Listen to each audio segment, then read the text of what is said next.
We've got everybody checked in and ready to roll. Go ahead, you're open to both. 3, Put it over to the slate now.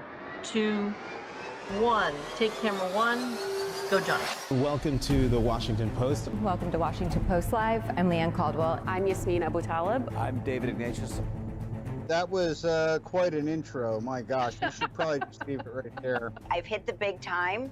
Washington Post. I can go home and tell my parents what I did today. Between Facebook, Twitter, YouTube, Washington Post Live itself, we are now reaching hundreds of thousands of homes across all 50 states. The power of this platform is it takes people into the world of ideas. Audience members of Washington Post Live are part of the conversation. I would like to ask the audience, how many of you knew before today's event that heart disease was the #1 killer of women?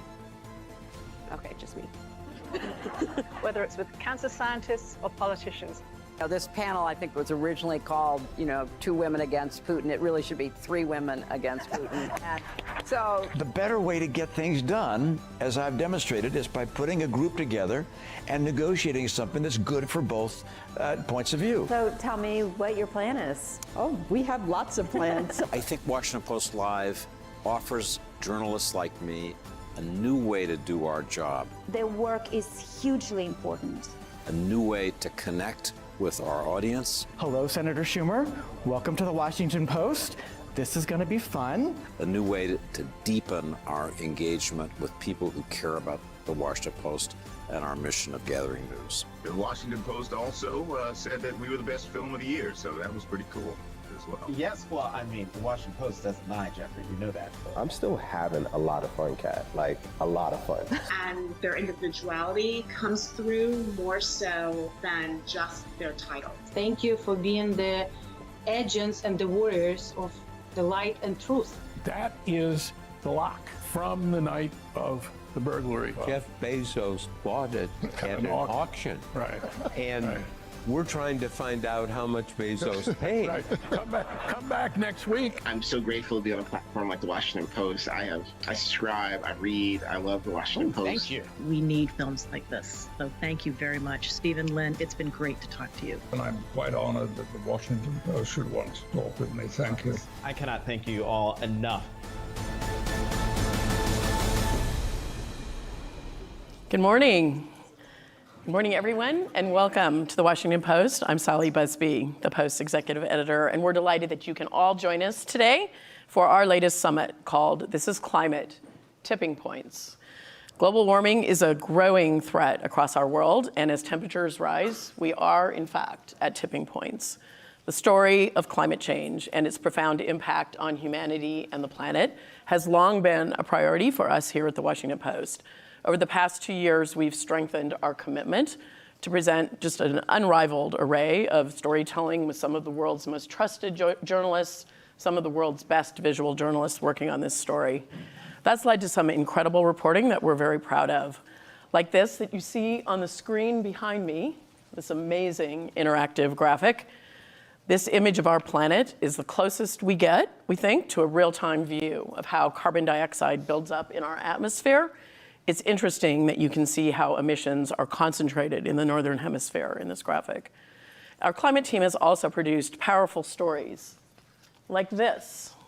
A deep look, literally, into Canada's Crawford Lake, where scientists have uncovered the record of more than 1,000 years of history. By digging into the sediments, we can see how humans have transformed the planet's climate and chemistry at a pace that has never seen before. Today, you'll hear more from some of the top leaders and thinkers in the climate space in our world, people who are grappling with this problem in real time, including, we're very happy to have John Podesta, the new senior advisor to President Biden for international climate policy. We're very thrilled to have WTO Director Ngozi Okonjo-Iweala, who's going to talk about the intersection of international trade and the climate crisis. And Maryland's Governor Wes Moore will also be joining us. He's looking to pursue a cleaner agenda while investing in underserved communities, and of course, even as he deals with the devastating impacts of the collapse of Baltimore's Key Bridge. There's lots more also that we'll be bringing you today. You'll see a dynamic presentation from the Post climate coach, Mike Corin, who will help us navigate the choices we face when making decisions about how we handle sustainability in our daily lives. And we'll have a live food demonstration after the summit over lunch with the Post's food and dining editor, Joe Yonan, as he creates an unexpected plant-based treat for all of you after this show. You'll also be able to meet the Post reporters who cover this important issue face-to-face after today's programming wraps just outside these doors. And whether you are with us remotely, in the room, or watching online, we hope today's programming brings you information, helps inform you, and also empower you. Now I'm going to hand it over to my colleague, the Post's Chief Communications Officer, Kathy Baird. We're so glad you're all joining us today. Kathy? Thanks so much, Sally. Good morning, everyone. Very excited about today, and the food demo sounds amazing. So anyway, all of it is great information, but I'm so glad you're here with us today. As Sally said, I'm the Chief Communications Officer and the General Manager of Washington Post Live, and my name is Kathy Baird. It's really wonderful to have you all here with us in person, and to those of us who are watching online, great to have you as well. Before we get started, we want to thank our presenting sponsors, 3M and Ecolab. And now, after this brief video, my colleague Juliet Eilperin will be here with the Senior Advisor to the President for International Climate Policy, John Podesta. Thank you.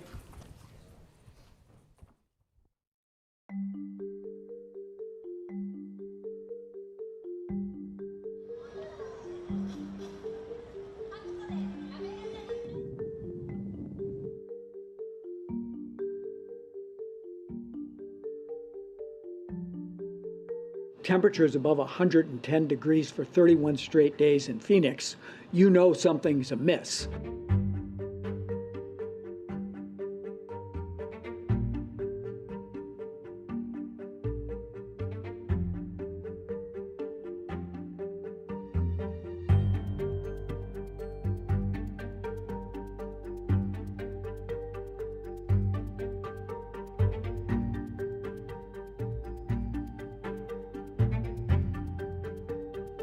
We need to keep pressure on countries to be, in the parlance of the negotiations, 1.5 aligned. That means try to hold global average temperatures to 1.5 degrees. We're seeing perhaps this year that at least being pushed to the edge. Good morning, everyone. I'm Juliet Eilperin, Deputy Climate and Environment Editor here at the Washington Post. I'm pleased to be joined by John Podesta, who is Senior Advisor to the President for International Climate Policy, a role he took on in January of this year. He's also overseeing implementation of the Inflation Reduction Act, President Biden's signature climate bill. John Podesta, welcome to the Washington Post. Good to be with you, Juliet. Thanks for inviting me. Of course. You added a new role to your portfolio and replaced John Kerry, who was U.S. Climate Envoy at the end of January, as if overseeing the implementation of the Inflation Reduction Act wasn't enough, and the hundreds of billions of dollars that are attached to it. So briefly, if you could give us a sense of what your conversation was like with President Biden about this new role, and what are your top priorities? Well, look, no one can really replace Secretary Kerry. He did just an amazing job. And I think the president, in both re-entering Paris, showing that he was prepared to make a commitment to cut emissions in half by 2030 on behalf of the United States, and then appointing Special Envoy Kerry to that role, sent a powerful signal that we were going to be leaders again in this fight globally to tackle the climate crisis. And the secretary did an amazing job. I joke that I now have 2 full-time jobs, yes. But I'm continuing to oversee the Inflation Reduction Act implementation. I think that's going really well. We're seeing private sector investment boosted all around the country, which is what the president intended.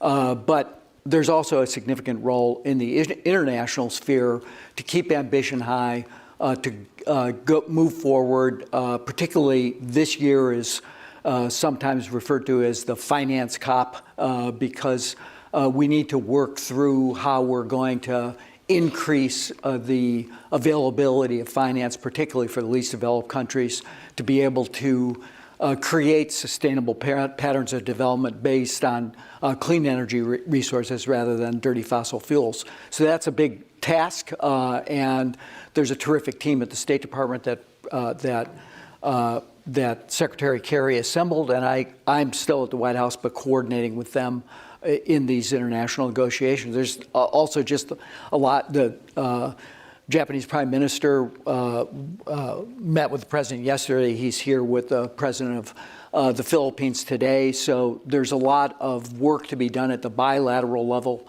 as well. For example, we just significantly created a ministerial level dialogue between the Japanese so-called GX program, which is a little bit modeled after the IRA. I think, it's sort of a form of flattery that countries around the world are saying this investment-led strategy is important. And so the Minister of METI and I started a dialogue on how we can coordinate the development of and the push towards innovation that's going to be necessary to meet our goals by, it's an audacious effort to try to get to net zero by 2050, as you well know. Right. And one question about just this push of different countries, including the United States, in terms of investing in clean energy here. I'm curious to know if and when the priorities of the agendas of your two roles to some extent come into conflict. For example, European leaders have criticized the Buy American provisions within the IRA. French President Emmanuel Macron said that the IRA might fragment the West and declared a need for, for example, a more Made in Europe strategy. And to what extent has the IRA made global cooperation, which is obviously essential to addressing global climate change, harder and diverted money more, potentially equally importantly or even more important, that could have gone to the global south, which obviously needs to push in terms of decarbonization? Well, look, we got to do both things. We got to transition the U.S. economy towards one that's built on clean energy. Today, later today, I'll jump it a little bit. Yep. We'll announce that we've permitted 25 gigawatts of renewable energy on public lands. I mean, the whole of government effort here to reduce emissions, to move towards clean energy, to build out the electrification of heating and cooling. There's just a lot of moving parts in that, and we need to do that. And I think that, quite frankly, at least when they close the door and talk to me, leaders around the world respect and admire the fact that the president has become such a leader and so ambitious in trying to create a investment-led economic strategy that's building the kinds of investments that are going to be critical. So that's job one. Put your money where your mouth is, and get the job done here. Cut emissions here. We're doing that through both through the powers we have to reduce emissions in the transportation, power sector, et cetera. But we're also creating that virtuous cycle of innovation. On the other hand, we also have to pay attention to what's going on around the world. And the United States is a leader in that regard as well. I think the president went to UNGA in the first year, the UN General Assembly, in the first year that he was elected, and pledged that the United States would try to move $11 billion of financing from direct U.S.-supported financing to this project of trying to deploy clean energy around the world. Mm-hmm. We went from $1.5 billion when he made that announcement to over $9 billion, and we're, I think, on our way to make the commitment of $11 billion worth of funding. Mm-hmm. We've been a leader in trying to reform the international financial institutions to make them fit for purpose at this time when their first mission is, of course, development, but it has to be done in light of what's happening to societies that are being pressed and pressured by the effects of climate change. And I think we have very good, Secretary Yellen's been leader, our Treasury Secretary, on that. We have a very good relationship with our international partners in trying to move that forward. So look, this, as you know, the nation's birthday, July 4th, was the hottest day on record. Yeah. July was the hottest month, Right. followed by the hottest August, the hottest September. I can go up. You Yeah. just reported the hottest March on record. Right. We have a crisis, and we're seeing it in the effects that are taking place on livelihoods, on food and water systems, on extreme weather, on forest fires, et cetera. We got to get on with this project, and we have to do that at home, and we have to do it abroad. Okay, and just one quick question on that, and then we'll move to the domestic front. But last month, the World Meteorological Association found that in 2023, obviously, concentrations of greenhouse gases continued to rise. You know, we had record hot oceans, and that the rate of increase is accelerating. At what point do you think we face the prospect that the Paris Agreement goal of keeping global temperature rise to 1.5 degrees Celsius has been breached and we've entered a new era? Well, look, you know, I mean, I think if you look at what's happening just now, and the way the scientists measure this, it's over a longer period of time. Right. But if you look at what's happening just now, as the introduction noted, and I noted, we're beginning to reach that number as we're sitting here. Now, that's partly the effect of El Nino and other factors. It's likely to probably dip and rise a little bit. Yeah. But there's no question that in order to maintain a livable planet, we have to cut emissions, and that is a global challenge. The United States is still the world's largest historic emitter.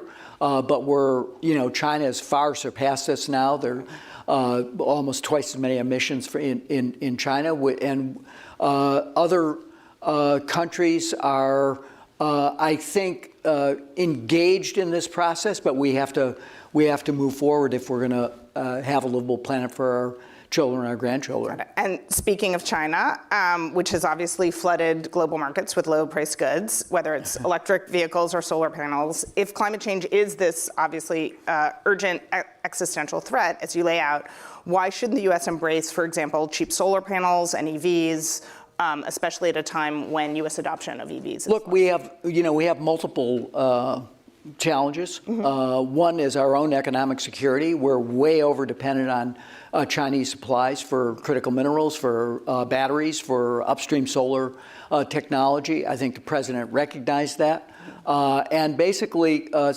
created a strategy through the Inflation Reduction Act to reshore and friendshore those technologies, to become less dependent. If you need any example of why this is critical, just look at the European dependency on Russian fossil fuels and what the illegal invasion of Ukraine did to those markets and did to the economic security of European nations, to know we cannot be dependent on a single source of supply with a country that's fully prepared to use that as leverage.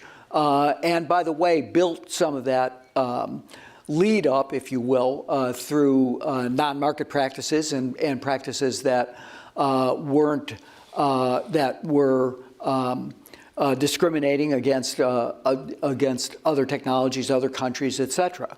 So I think our plan is to ensure that we are secure, and to do it in a way that's making massive investment in the U.S. economy. It's probably the strongest part of our economy right now are these investments in these clean technologies. We've seen $383 billion worth of announced investments in batteries, in EVs, in final assembly, in solar, in deploying renewable energy across the country. That's good for the economy, that's good for jobs, that's good for wages, and it's good for the economic security of the United States. We have a question from the audience, from Rebecca Flora from Maryland. She asks, how can we ensure that the growing EV market will not create a whole new set of social and environmental issues associated with mineral extraction, road safety, and maintenance due to heavier vehicles, proper disposal or reclamation of batteries, and a lack of access by lower income populations? Well, look, I think we're focused on the circular economy. At one level, one of the ways to meet the challenge of critical minerals is to do more effective recycling of existing resources, and that is available, I think, in this space. The batteries can be recycled, et cetera. We've spent a significant amount of money both demonstrating new technologies through the Department of Energy grant programs and also through the Loan Program Office and providing companies in the United States the ability to stand up recycling operations. So I think it's an important question, but in the end of the day,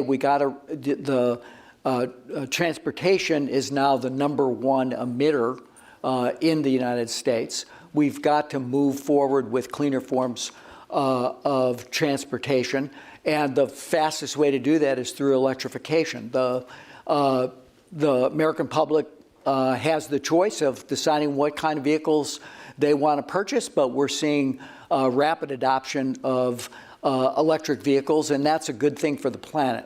So one has to do that with care, with the highest standards. That's true in mining, which are, I think we're seeing a effort to try to provide assurance and reassurance that mining will be done in an environmentally effective way, but we also need to see those applications happen. So, for example, the Loan Program Office I just mentioned just did a major loan to a lithium extraction company in northern Nevada. Right. We need that lithium, and I think it can be done and extracted in an environmentally sensitive way. There are other projects in the Salton Sea and other places that have great promise.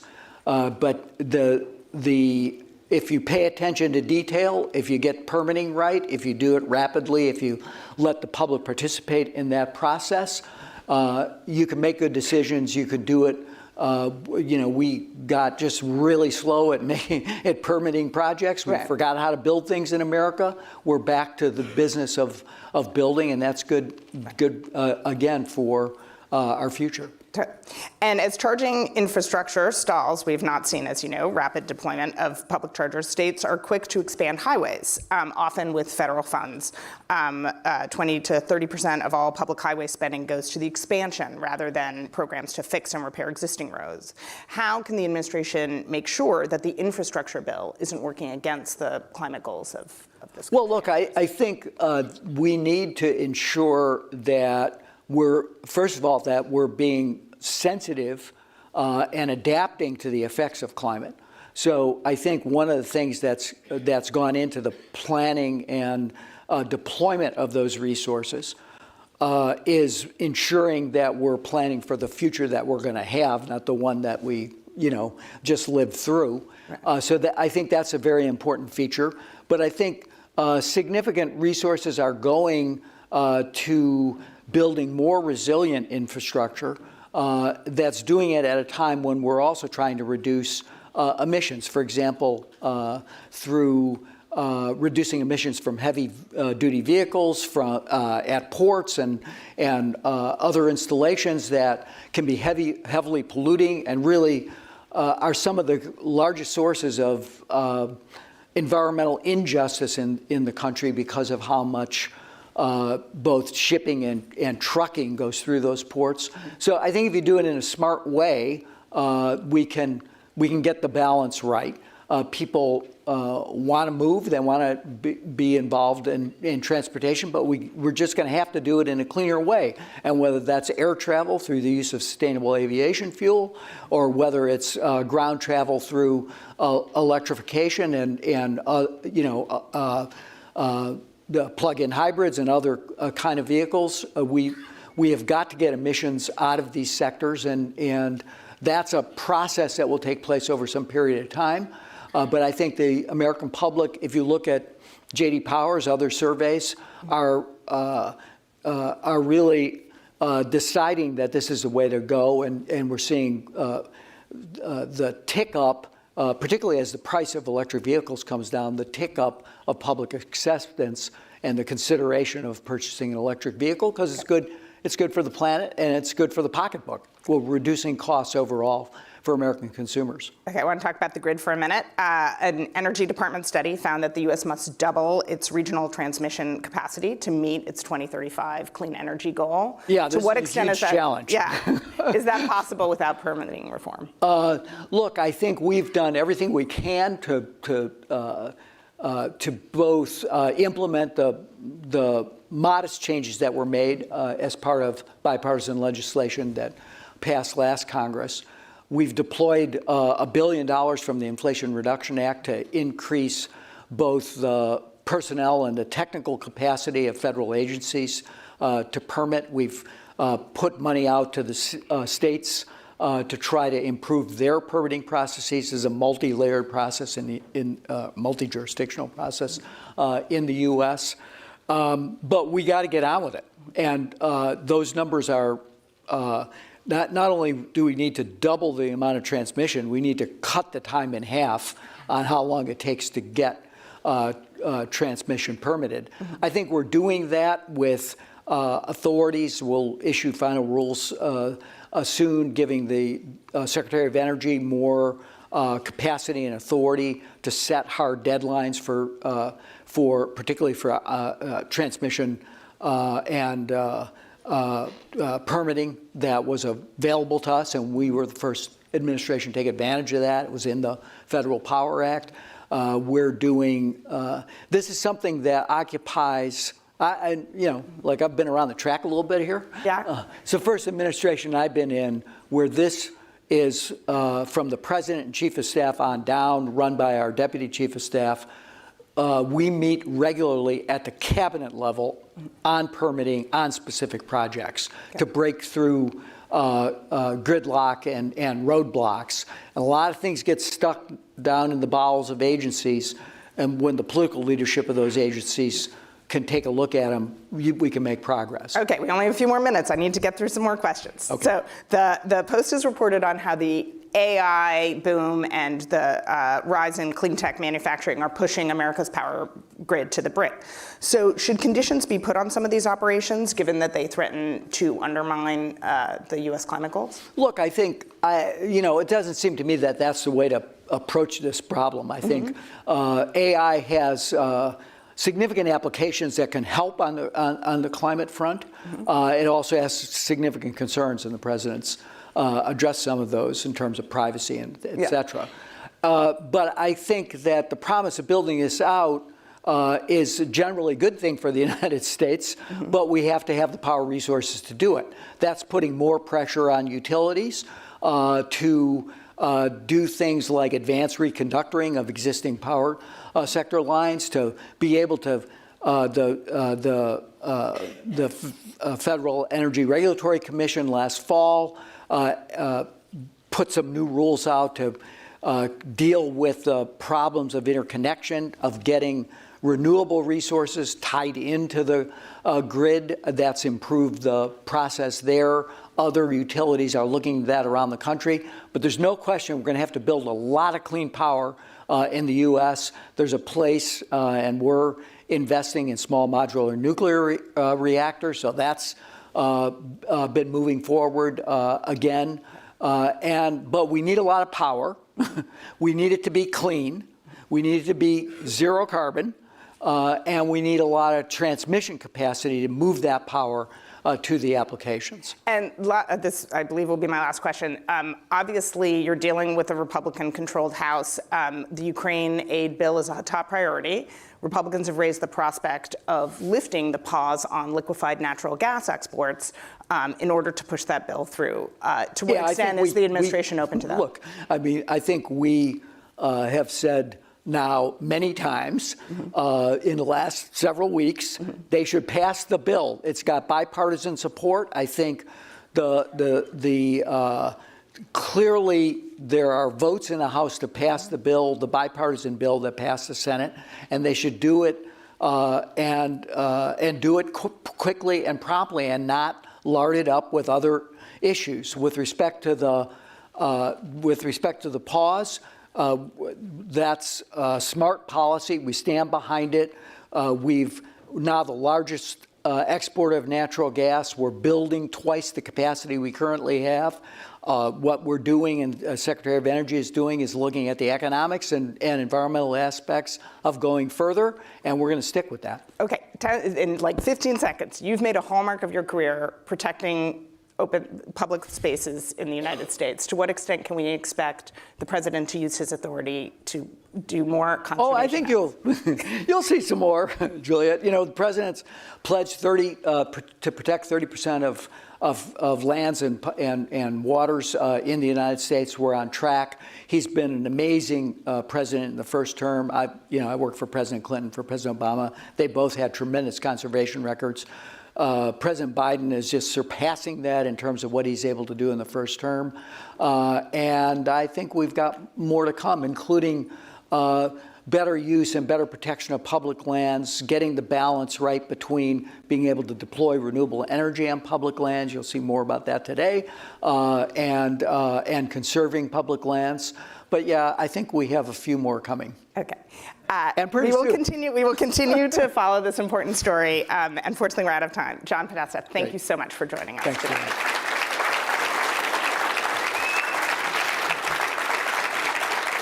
And please stay with us. My colleague David Lynch will be interviewing WTO Director General about trade, climate change, and global development.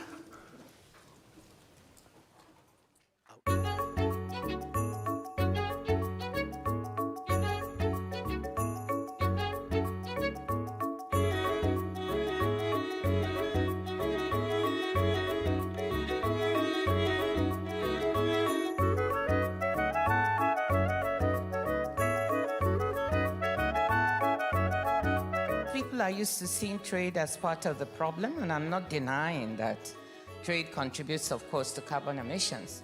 But trade is a central part of the solution.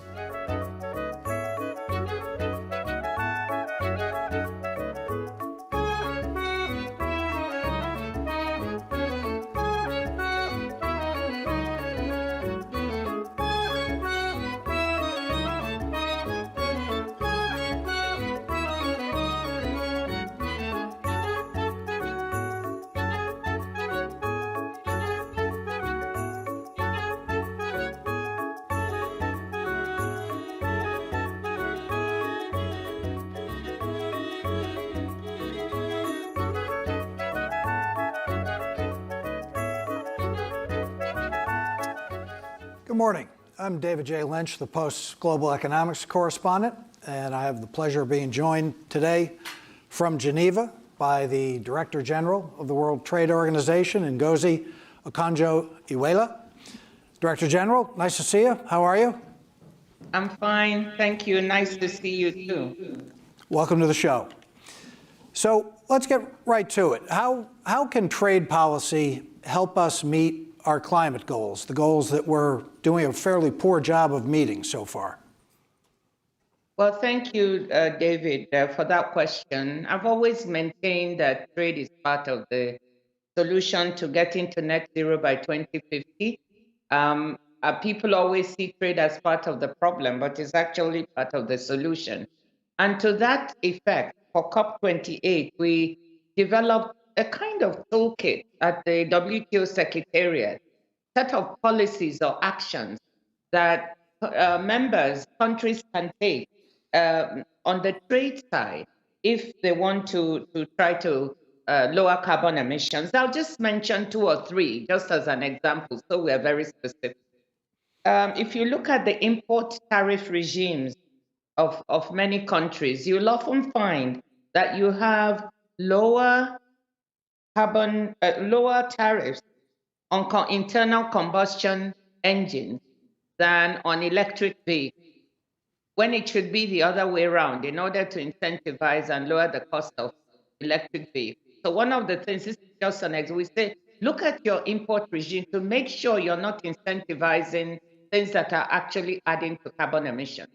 And in many developing countries, they import second-hand cars that have even more emissions than new cars. So that's one quick action that you can take. Review your import tariff regime for renewables and cars to make sure that they're well aligned with net zero by 2050. I think the second is looking at government procurement. We have a government procurement agreement here.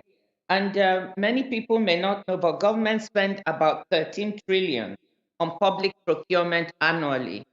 And this is about 13% of global GDP. And all this procurement contributes about 15% to emissions worldwide, to greenhouse gas emissions. So just think about it. If you can use that power of procurement to purchase green, it could actually drive a decarbonization of the economy. So that's another type of action that governments can take. And then the last one I want to mention, the last example is repurposing harmful subsidies. We say we want to move to net zero, but we have a lot of subsidies in the world that are actually incentivizing greenhouse gas emissions or other types of actions that are not really helpful to decarbonizing our environment. We have almost 2 trillion in these kinds of subsidies. Agriculture, $640 billion in subsidies that are trade distorted and not really helpful to agricultural trade. We have fossil fuel subsidies, depending on the estimate, sometimes direct subsidies of $1.2 trillion. And we have harmful fisheries subsidies that we're working on here at the WTO to remove of about 22 billion. So if you keep totaling subsidies, you can get up to $2 trillion. So we're saying, why are we incentivizing the wrong thing? Why don't we up these subsidies so that they can help us? Right. On your point about the tariff structure effectively discouraging the adoption of renewables, we seem to be on the verge of perhaps moving in the wrong direction, given concern in the US and Europe about a potential flood of low-cost, subsidized Chinese green energy products, solar panels, electric vehicles, et cetera. Is it your position that US and European leaders should keep tariffs low and accept these Chinese products, even at the cost of their own domestic industries, and hopes to grow jobs in these sectors? That's a very tricky one, David. Of course, you would throw such a tricky question. Thank you. My work here is I done. think that the US and you have concerns that perhaps the goods are coming in at a cheaper cost, the market jobs are being taken away. Normally you would say yes, if we are to adopt kinds of new technologies, we want to get them at as low a cost as can enable consumers to buy them. But I think there are two different concerns. The concern about protecting jobs, rightly or wrong, but concern is there. I think that's what's driving US and position, that they also want to manufacture cars. So we have to balance. We want to make sure we don't encourage adoption of these new technologies so that we can get net zero fast, but at the same time balancing it with the concerns we spoke about. It's also something we should pay attention to. Let me leave it at that. And how about the climate impact of trade itself, the physical movement of goods, trillions of dollars of goods moving all over the world, from Asia to the United States to Europe, et cetera. Are the maritime fleets, railroads, the trucks themselves doing enough to decarbonize? Well, that's the part of trade that many focus on. And actually, I'm quite encouraged by what is going on. If you look at the shipping industry, the aviation industry, the trucking industry, everyone is looking for how they can decarbonize, lower greenhouse gas emissions. So new technologies are coming up all the time. Ships that are looking at green hydrogen and how to use that to repower ships. Aviation industry is looking at alternatives. So I'm very excited at what is going on and how these industries are trying to change the way that they goods from one part of the world to another. So I think we will come up with solutions to those problems. And you and other global leaders, the head of the IMF, for instance, have warned about the dangers of fragmentation of the global economy and the global trading system. And I think you've said that we can't achieve our climate goals if that fragmentation is allowed to happen, the division of the world into sort of competing trade and economic spheres. Do you have the political support that you need from the Biden administration at the WTO to continue to do what you can to prevent that fragmentation? Has the Biden administration been any more supportive of your organization than its predecessor? What I can tell you is that we have a very constructive dialogue with the Biden administration and with the USTR, and that for certain reforms that we're trying to carry out at the WTO, supportive of that. Let me put it this way: we have a positive dialogue with them, and we'd like to make sure that their concerns as well are being listened to, as well as the concerns of other WTO members. But yes, we are working constructively. How do you assess the current state of the fragmentation issue? Do you feel like we're at the point where some split in the global economy is baked in, given the trends in U.S.-Chinese relations, or do you feel like over the last year or so, the world has made progress in preventing that? I think we're seeing signs of increasing fragmentation in the world economy. And 2 years ago, we actually began to point that out. We did some work here to show that if the world were to decouple into two trading blocks, we would lead to a loss of global GDP of about 5% in the longer term. That's a big loss. And the IMF and others have done subsequent work that also points in the same direction, sometimes with slightly larger numbers. And since we did that work, we are seeing emerging signs of fragmentation. We don't see any big signs of decoupling yet in the economy, but there are emerging signs of fragmentation.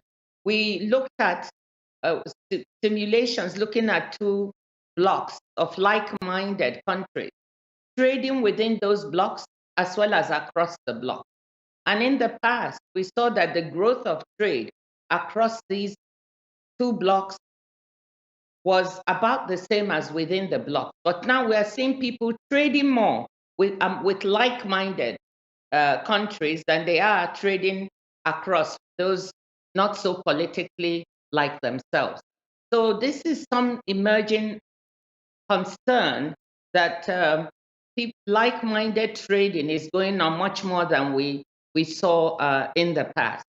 We also see in certain sectors like semiconductors, the tech industry, of course, emerging signs of fragmentation because of some of the measures that are being put by countries, the US certainly, China itself, and others. So we're beginning to see some difference there in terms of the smooth flow of trade across. So yes, to your question, the answer, we are beginning to see emerging signs of fragmentation in the world. And that concerns us because I think for the rest of the world, I've given you one number. If we begin to fragment, it will be costly globally for all countries, both large and small, rich and poor. I'll just give you one more example of fragmentation. We normally look at what is happening with global value chains and the trade in intermediate goods. That is those goods that are used to manufacture other goods. And we've seen in this year of 2023 a 6% decline in global trade of non-fuel intermediate goods. And this just indicates a contraction in global value chain. So that's another sign that something is happening with respect to fragmentation that we need to watch. So grosso modo, no huge sign of decoupling, but emerging signs of fragmentation that we need to watch.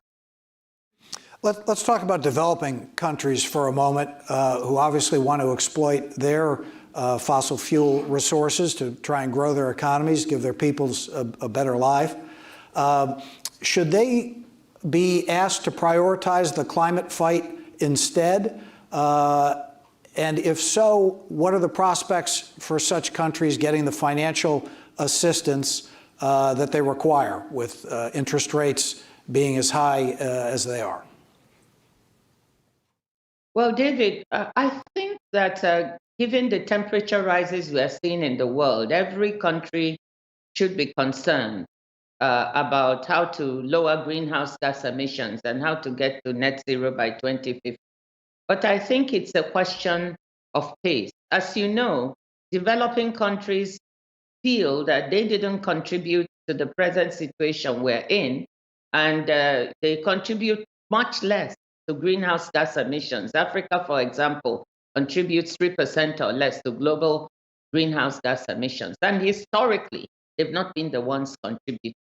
So they feel that they also need to be given the policy space to be able to develop their population and improve income. So what does all that spell? We, at the Paris Agreement, there was a built-in recognition that developing countries there should be common but differentiated responsibility, meaning that developing countries would also need the time to adjust. And so what we see is a situation in which, yes, developing countries should contribute, but they should be given more time to do so. And you will note that some of them have said, look, we cannot reach net zero by 2050, but maybe it's 2060 or 2070. So that a just transition. So one, time to adjust. They can't phase out of fossil fuels immediately. They need time to do that, but they need to move in the right direction. Maybe gas as a transition fuel for many of them. Two, they need the money and the technology to adjust. So one, where we have these green technologies, the free flow of technologies and trade really does enable the flow of technologies at scale. So that's why we need fair, open, and predictable trade underpinned by the WTO. We need that. We need transfer of technology, so IP issues and how we share technology is important. And then lastly, finance. They need financing to be able to adjust. And that's where the world has not really come up with the promises it made. 100 billion was promised per year to developing countries to help with this. It's been very difficult to come up with that. I think the developed countries are just about there now. But if you think about the fact that Africa will need $2.8 trillion by 2030 to be able to adjust, that's a lot of money. So how to get this financing is very important. How to account for loss and damage when events take place and where that money will come from is very important. Some progress was made at COP28, but more is needed. We have less than 2 minutes left, but I do want to go to a question that we've received from an audience member. Cheryl Fernandez asks, what actions can be taken today to address global displacement resulting from climate change? And are there any venues that are particularly promising for holding these discussions? I would just add, how might an increase in the flow of so-called climate refugees affect coastal megacities like Lagos? I think that's a very thoughtful question, and I think is one that is not really being discussed adequately in the world, and we need to find fora to do that, because we have to contend that this is going to be the case, that we will see climate displacement. We're already seeing it actually within the African continent, from the Sahel. As conditions get very difficult, people do migrate south with their animals. And we've seen it in Sudan and we've seen it in other places. Both climate change and conflict together are resulting in a lot of migration. But the world has not yet come up with an answer. I think it's a problem that we all need to confront together and to try to be very thoughtful about solutions that could work. How do we invest in developing countries such that when they have this kind of climate event, they'll be able to absorb their population in another part of the country and don't have to migrate elsewhere. But when they do have to migrate, how do we handle that? The world has not really had that kind of conversation, and I think we need to do that. Well, a sobering thought to end on. I'm afraid we are out of time. Director General Ngozi Okonjo-Iweala, thank you so much for being with us today. Thank you, David.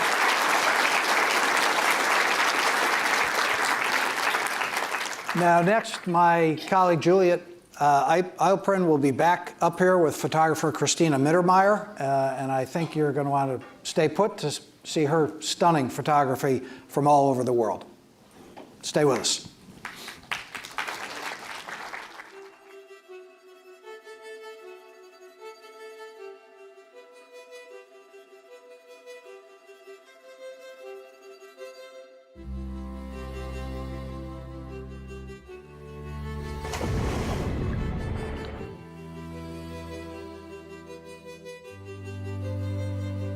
One of my first photography teachers said to me, the thing that first attracts you to a scene is the most important thing. Trust it.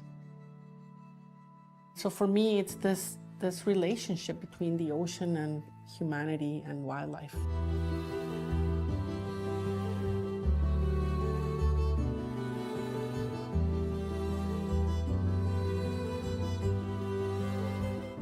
A unified, planetary-wide global body of water. The ocean, home to almost 250,000 known marine species, and an estimated 2 million more yet to be discovered.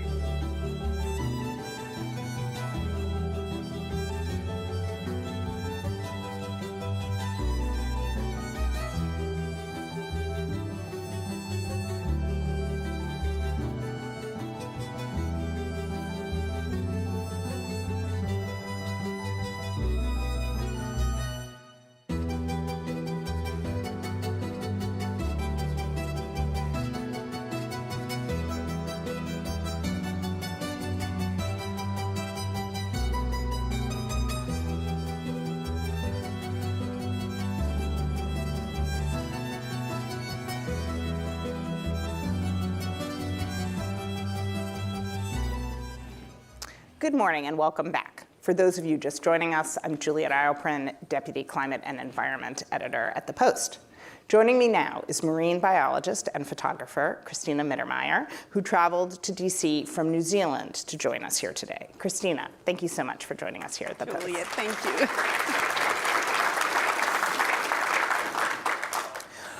So to start, for years, wildlife photographers have spoken out for conservation. You are a pioneer in the development of conservation photography. Can you tell us what you're trying to communicate through conservation photography? Yeah, conservation photography was an idea born out of the necessity for action. I was part of a community of nature photographers, and there's these, tendency to just go and take pretty pictures. You want to get published, you want to, be in magazines. But I understood that if you put those photographs along with the stories that they come with in front of the people that may or may not know about issues, you have a chance to influence the way people think. And so it's the advocacy work that goes with photography. Got it. You grew up pretty far from the closest ocean. When and why did you turn your attention more specifically to protecting the oceans? Books are so important in the formation of a child's mind. And to me, I read 2 books that were very influential in my life. One was Paul Ehrlich's The Population Bomb. I don't know if you were scared along with me in the 1980s. And the other one was just Jacques Cousteau and the invitation to adventure, the mystery of this ecosystem we know so little about. Yeah. And the Post has reported on the unprecedented streak of ocean heat entering a second year that scientists say could potentially, cause an irreversible change to Earth systems. Are we reaching a tipping point with the oceans, whether you're talking about coral reefs or other key components in the ocean? One of the things that frustrates me about scientists is their reluctance to just tell us what's what. Mm-hmm. And for those of us who spend a lot of time in the ocean, absolutely, it is getting warm all around. And in places like the eastern coast of Australia, the Great Barrier Reef, it's several degrees warmer than it should be. So as a result, we're losing things that we can see like coral reefs. But it is the things that we cannot see, like the planktonic communities that, through photosynthesis provide oxygen, those are the terrifying ones. To me, the most scary part of the whole story, Juliet, is that we know so little about how things work and how these tipping points are going to be interconnected with one another. We're basically piloting a spaceship through the universe that we know very little about. Now, you said, as we saw at the beginning with the video, that oceans are both a victim of and a solution to climate change. Can you give a specific example of how they can be a solution?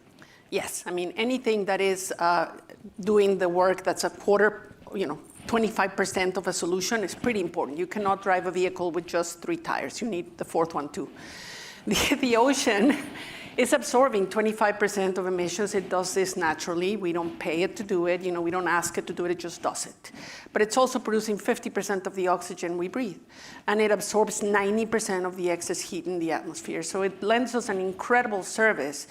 And it can only do it if it's alive. And people think that ocean is just salt water. But no, it's a living broth of microorganisms, algae.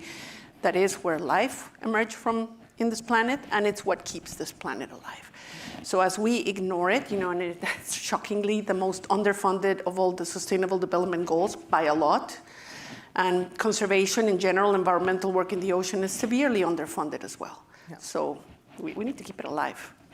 And news broke recently about indigenous groups in New Zealand, Tahiti, and the Cook Islands signing a treaty that recognized whales as legal persons. How might this, and we've also seen this, in Panama with leatherback turtles, how might this help lead to further legal protections? I love spending time in the company of societies that I don't understand, including societies like whales. They are fellow passengers on Spaceship Earth, and we know very little about, how they communicate, how they operate, but they absolutely lend an incredibly valuable service to humanity. And we're learning more about the role that not just whales, but biomass in the ocean in general plays in the carbon cycle. Mm-hmm. We need these, animals to help us, things like, think about a whale, how big it is. I'm looking at these photographs. Yeah. The amount of carbon in the body of a whale, and when it dies, of course, it sinks to the bottom of the ocean. But throughout its life, this whale is feeding in the depths, and it's eating very mineral-rich nutrients. And then it poops on the surface of the ocean, and this is fertilizer that promotes the growth of plankton that, of course, produces oxygen, sequesters carbon, the whole cycle. I think that the fact that indigenous people, not just in New Zealand, not just in the Cook Islands, all over the world really, are taking a leadership role in reminding us that we need these biodiversity elements to survive. And I believe firmly that whales deserve personhood. They are valuable assets, not just in economic terms, but just culturally. And I want to live in a planet where there's whales. Right. A recent piece about you and your partner, Paul Nicklin, said that because the two of you spend your lives on the front lines of the climate crisis, you could be compared to wartime photographers. I wanted to know what you think of that. Is that a fair comparison? Would you challenge part of that? You feel very humbled when you're out in nature and when you witness what happens, for example, with the industrial fishing fleet. I mean, it is a war on nature. It is so unsustainable to think that we can exploit any resource in that manner. But it happens out there in the middle of nowhere. It's invisible to most people. And a lot of us, we only understand fish because we see it swimming in a sea of butter, a plate of butter. But fish are wildlife, and you start understanding the destruction of the bottom of the ocean through deep sea mining. And yes, there is a need for minerals, but we cannot just wholesale destruct entire ecosystems that we know so little about. So yes, I feel like we are reporters out in the middle of nowhere bringing stories about the most important ecosystem on planet Earth. And it's a pretty lonely job, Juliet. And as you said, you go out into the world and take these photographs. How do you track what impact conservation photography, whether yours or others, have on the world? I think it's the hardest part of the job. We never know the impact that our photographs have.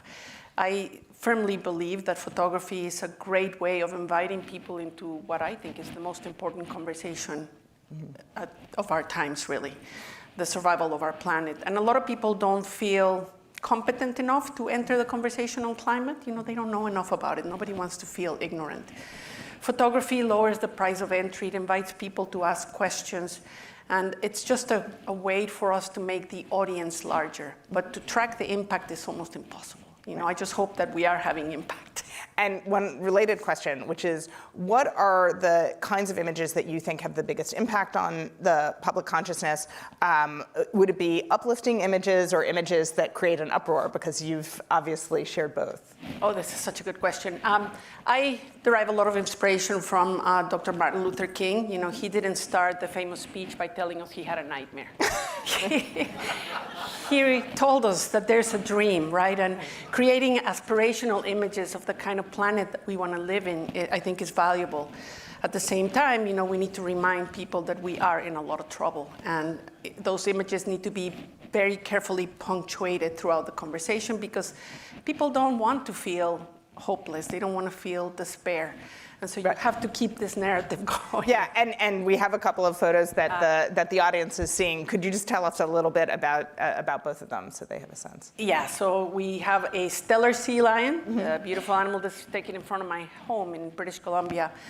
And this urchin, it can be a beautiful thing, but when you lose the ecological balance in some places like the coast of California, where we have removed a lot of the top predators, urchins can become a massive problem.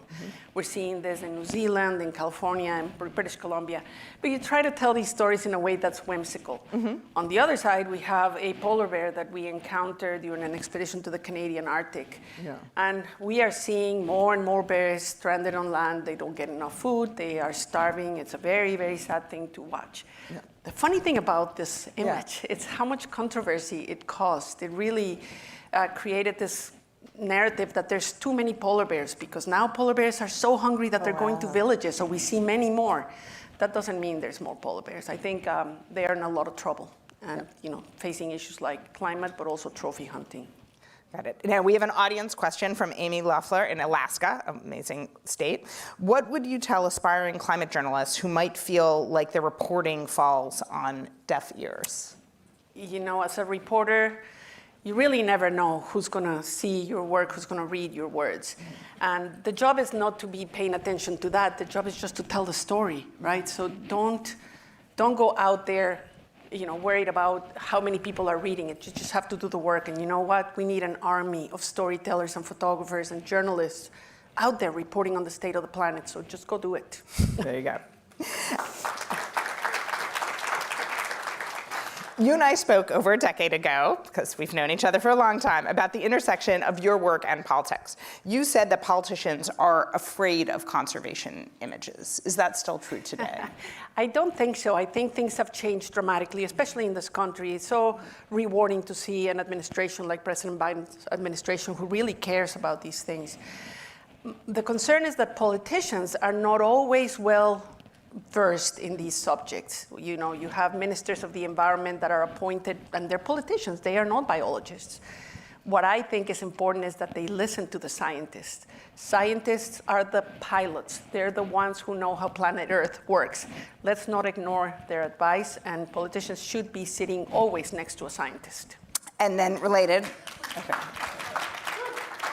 while we're on policy, what message would you want to communicate to American officials here while in Washington? The most important thing I can say is I travel all over the world. I talk to politicians all over the world. And yes, everybody is watching America. What we do or don't do really matters. And so let's just engage in American conservation, environmental work with the knowledge that the rest of the world is following us or not. And once you're done, you're going to go back to down under to Australia. Could you talk a little specifically about what you're doing there and kind of how you do your work? What does it mean to actually be out doing both photography and conservation? I went to New Zealand first. The boat was there for 3 months. And I was so excited because I thought of New Zealand as a country that cares about conservation. But a country that's 93% ocean has barely protected 0.3% of their waters. And I thought that was pathetic. And you can see the effects that this is having. There's just rampant fishing. Everybody has a right to fish. And so you want to tell them, I've seen what happens to countries that do this, be warned. From there, we're going to Australia. Our boat arrived yesterday. We are there because the water is so warm that the scientists we're working with are saying we're going to lose 90% of the Great Barrier Reef this year. 90%. I mean, let's just stop for a second and think about this is a habitat. This is something that we can see from space. And people say things like, oh, we can restore it. You can't. Losing these types of ecosystems, what we need to know is that it's irreversible. And it is catastrophic, and it's going to have tremendous impact for the communities, first where the coral reefs are, but eventually for all of us. This causes all sorts of issues with increased storms and migration, and it's devastating. So I feel it's really important for journalists to be there to make sure that it's not just a blip in the news cycle. This is a big deal. Mm-hmm.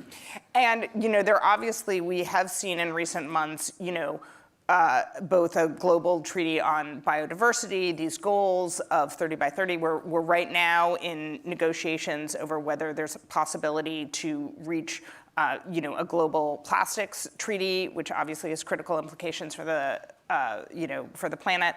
What do you, and for the ocean specifically, what do you think of these efforts, and what will it take to actually make them, not just a paper agreement, but have real impact? I think these treaties are so important. Climate treaty, biodiversity treaty, now this global plastics treaty.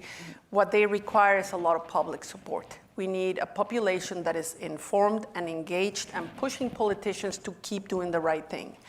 Because if these treaties are negotiated in dark rooms in some, obscure conference, then nobody cares.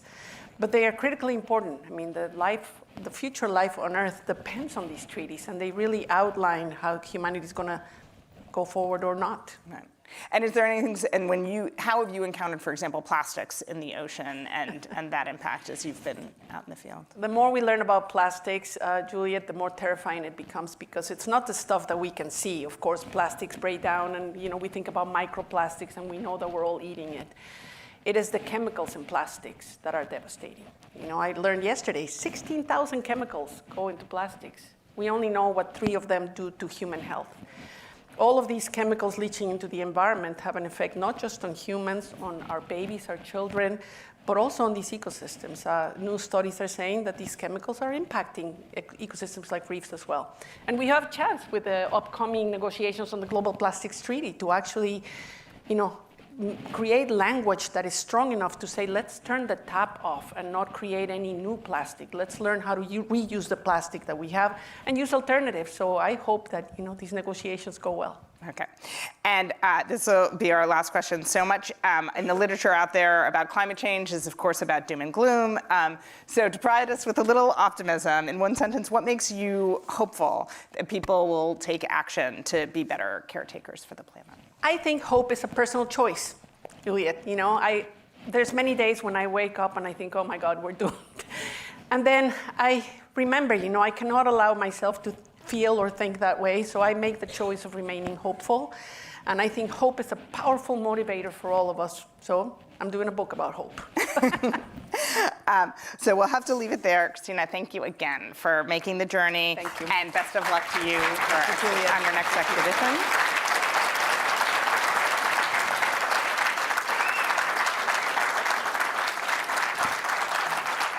And don't go anywhere. We'll be back in a few minutes for our next conversation. Stay with us. When the world talks about reducing greenhouse gas emissions, we don't talk about water. What if water could help you meet your climate goals? Change business operations and influence industries. Help our planet. Can water do all that? Find out when you partner with Ecolab. Ecolab Water for Climate, transforming the way the world thinks about water.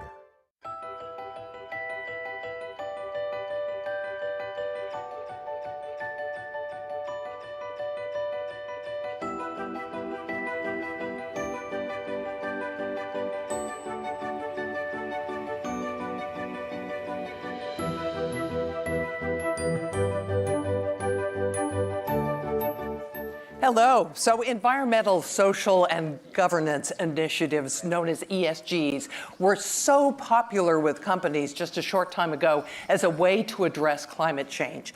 But they've become controversial, and the business case for them has been questioned. So here with us today to discuss is Tiffany Atwell. Tiffany is Senior Vice President of Global Governance at Ecolab.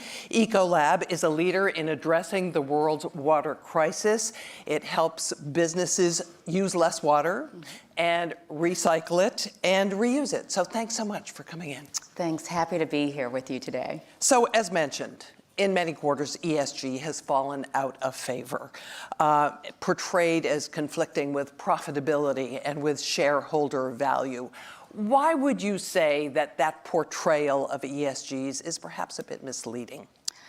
Great question. I think it's misleading because what we've seen with many of our customers that we serve, they are still working and driving ESG initiatives. They may call it something different, but ESG and sustainability leads to profitability. So we know this through the work with our customers, and we're working with customers across 40 industries, across 170 countries. The other piece of this is Ecolab's founding. We were founded 100 years ago, and we were founded on being more sustainable for our customers. And that sustainability mission came about and has grown even before ESG was hip. And so while I think that we are seeing a camp of people who are saying they're anti-ESG, I think that that is part of the puzzle, but I think the other piece of what we're seeing is people don't understand that sustainability actually means you're going to be more profitable.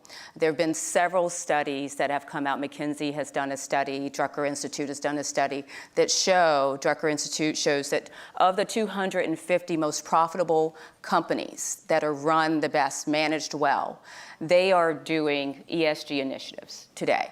And so I think that this is, some of what we're seeing, and there's a silver lining there that I'm hoping that today's discussion can help debunk. So you are saying that companies can meet their 2030 climate goals and actually improve their profitability at the same time? Absolutely. And we're doing it every day.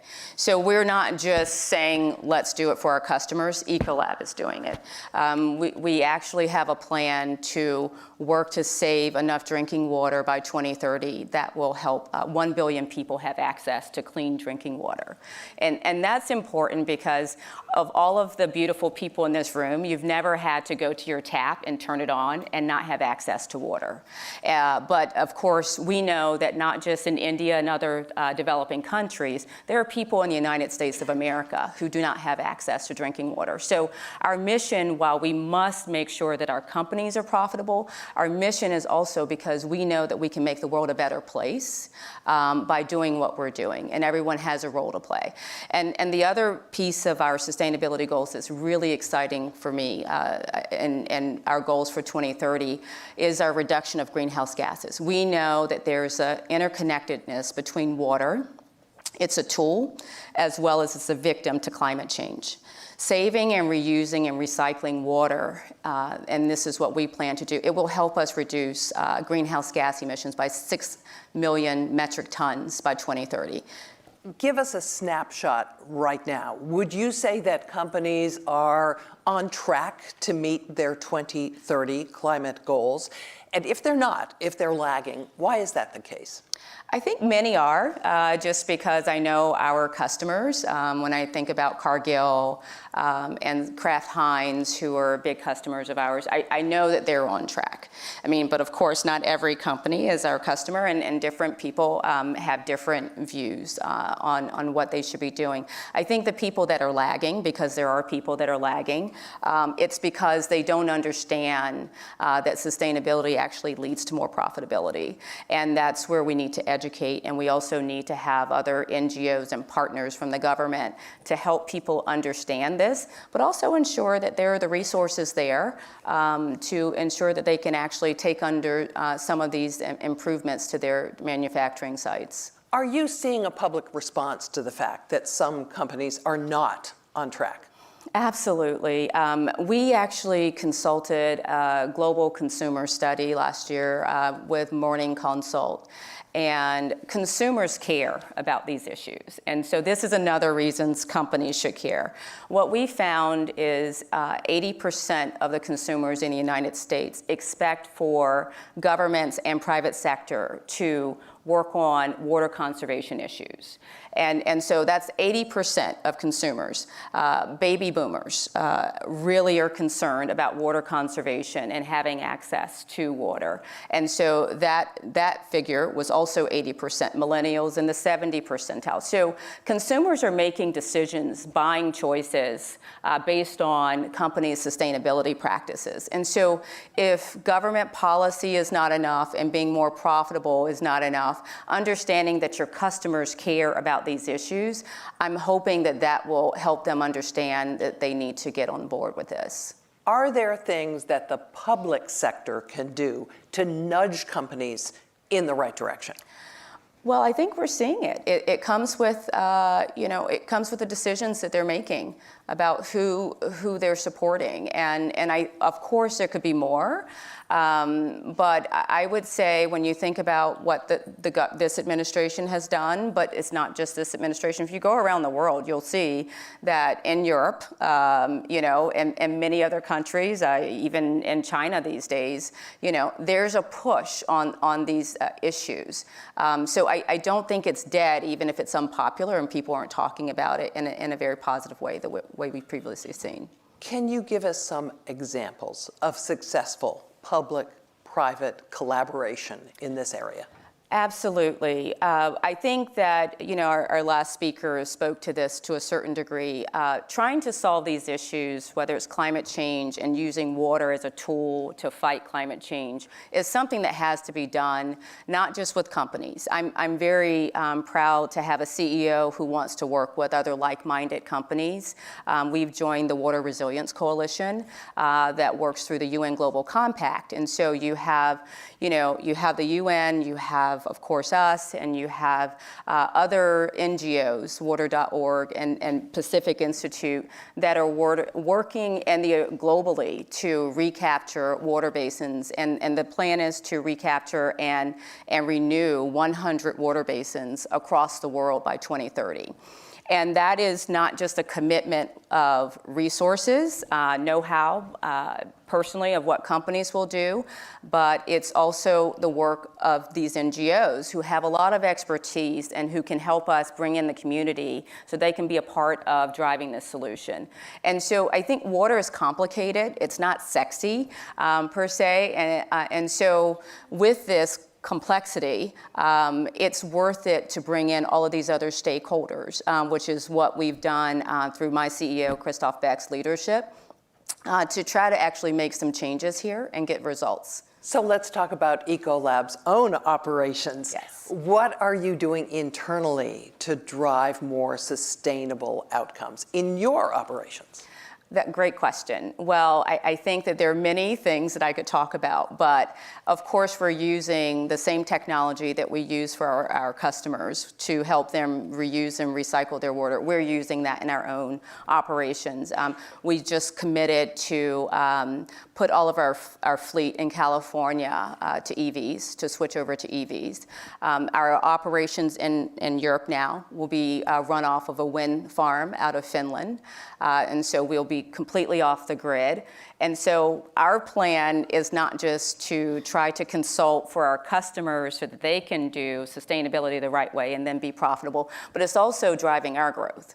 And so we have amazing scientists and engineers that are working on these issues every day, so we can be stronger and a better example. So how do you help your customers? What tools do you give them to do what you're doing? Well, we use AI.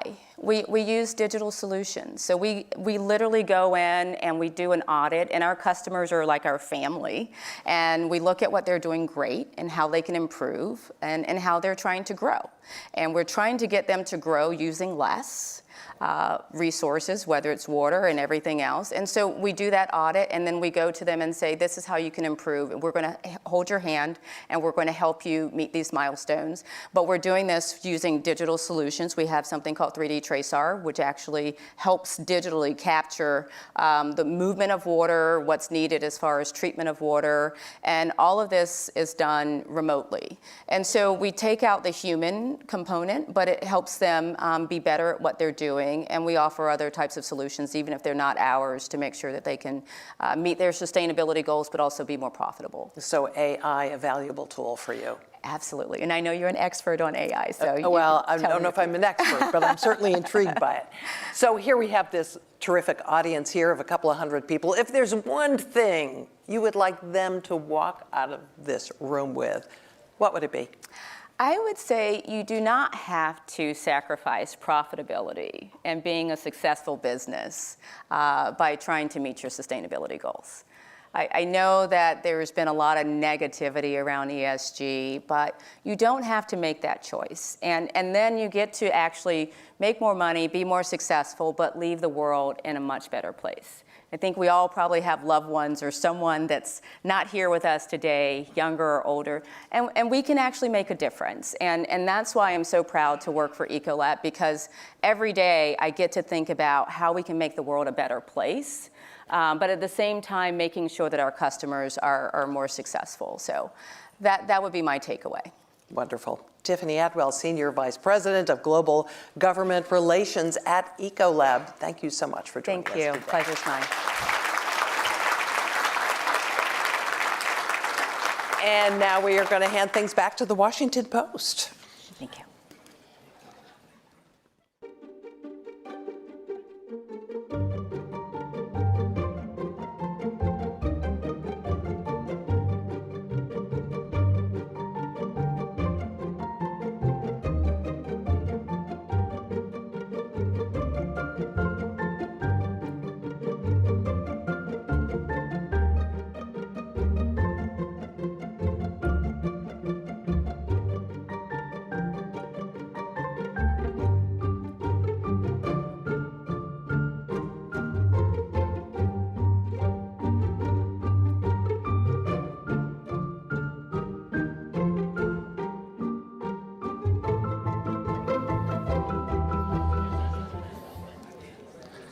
It's a good act to follow.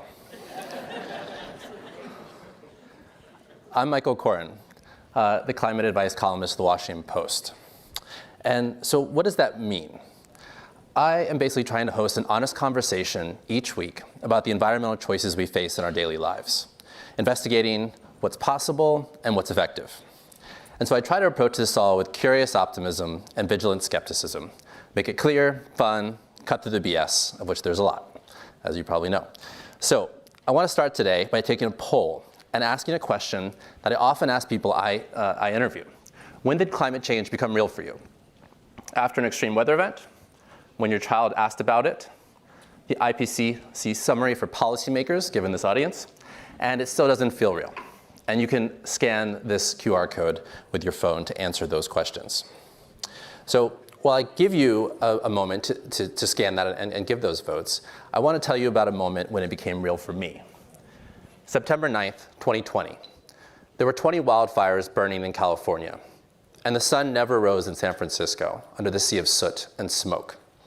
And if you ask people about that day, they'll tell you that was the moment when what the fear of what climate change would bring became real for them, including me, and I've been studying this for 20 years. So, given that, let's go back to the poll and let's see what you said. And I am not alone.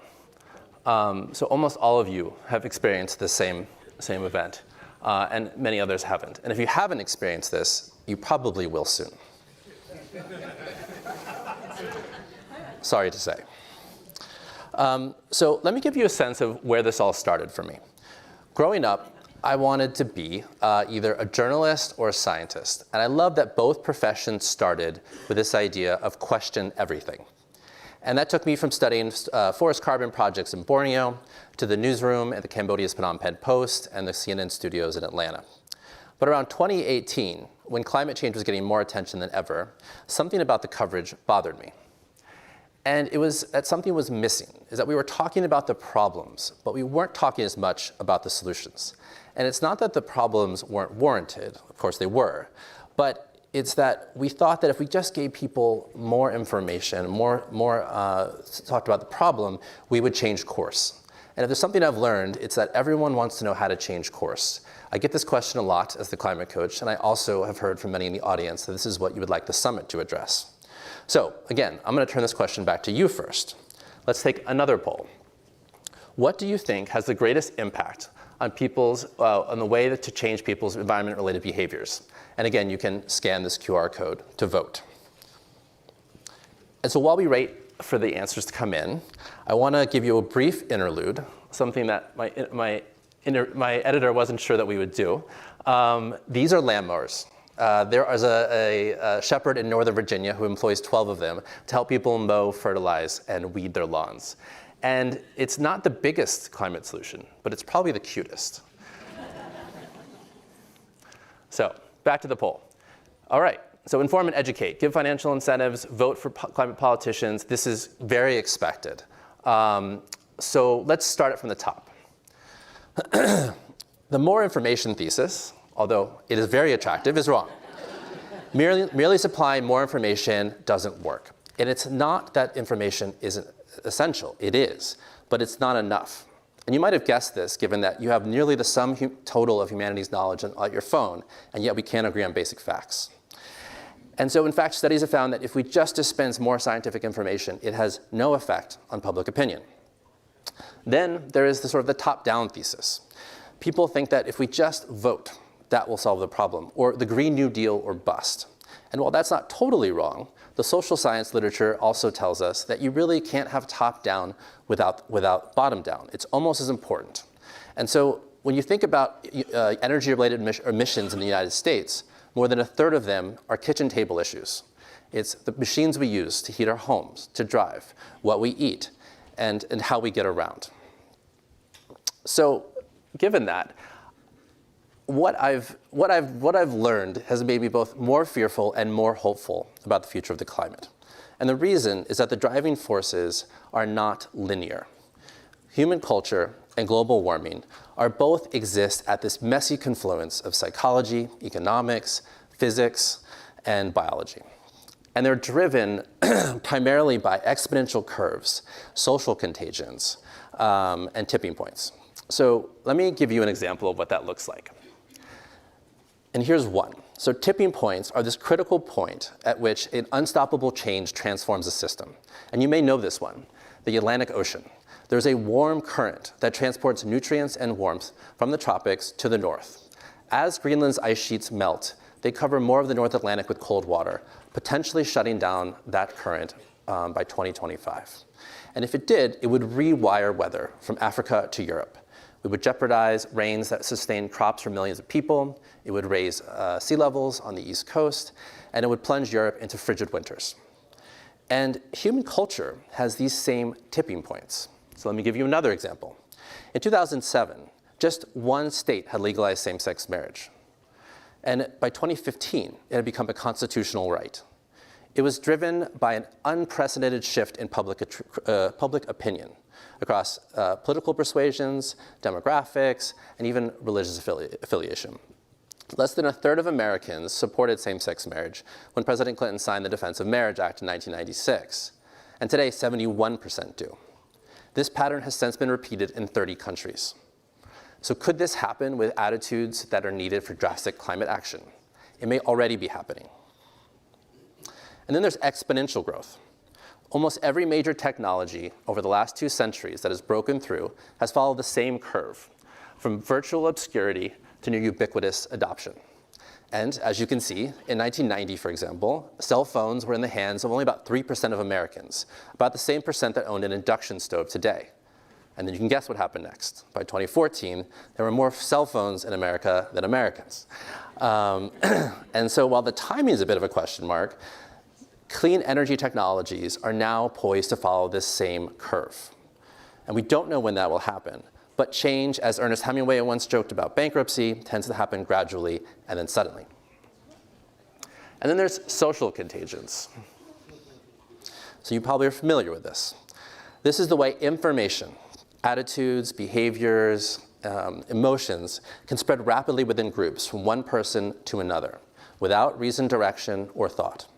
And so the model above approximates how a virus can move through a system, or a rumor, COVID misinformation example, which mirrors the spread of the virus itself. Yet this also applies to positive behaviors and ideas, whether that's buying an EV or a heat pump, and it's also an underlying driver of rapid social change.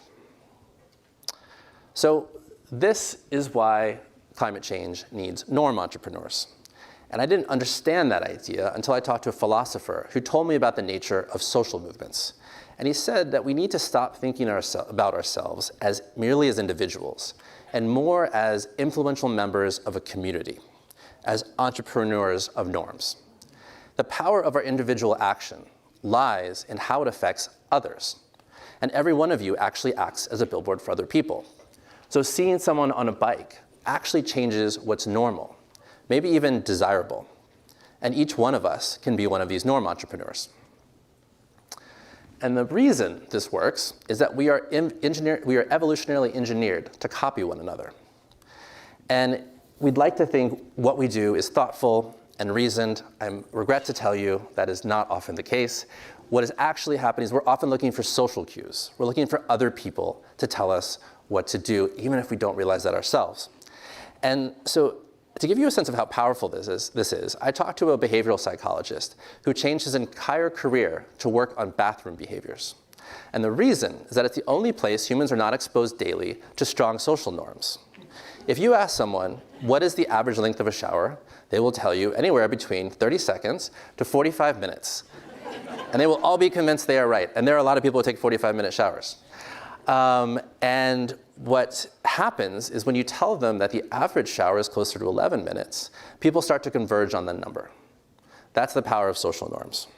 So with that in mind, let's go back to the poll.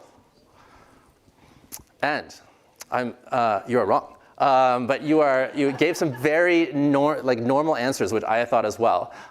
So inform, educate, give financial incentives, all interesting and important, but ultimately tell your neighbor about your new solar panels. You are the most correct out of those choices. So let's go next one. I'll show you, how this really works. So there's a remarkable 2023 peer-reviewed analysis that looked at hundreds of studies, and it asked a simple question, is what changes people's environment-related behaviors, from recycling to mode of transportation? And the answer was clear. It was not education. That moved 3.5% of the population relative to a control group. Not nothing, but quite small. Social comparisons, on the other hand, moved about 14% of the population. And that was beating out even financial incentives. So the takeaway here is that it's often as much about the messenger, if not more so, than the message. So green behaviors, in other words, are contagious. When it comes to climate change, we're all influential to someone. In your neighborhood, your office, your home, even the far reaches of your social network. And what that means is that someone is looking to you for advice just as you are looking to them. And when they hear and see something enough times from a credible messenger, they may change. So let's take solar panels. In 2021, scientists in Nature studied and asked a question, what inspires people to put solar panels on their roof? Is it policy? Is it incentives? Is it geography? Sure, all important.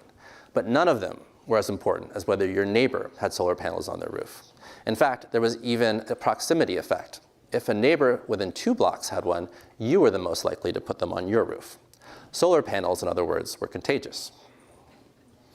So, when it comes to emissions in your own life, there are 3 things that account for the majority of the emissions: what you drive, what you eat, and how you heat and cool your home.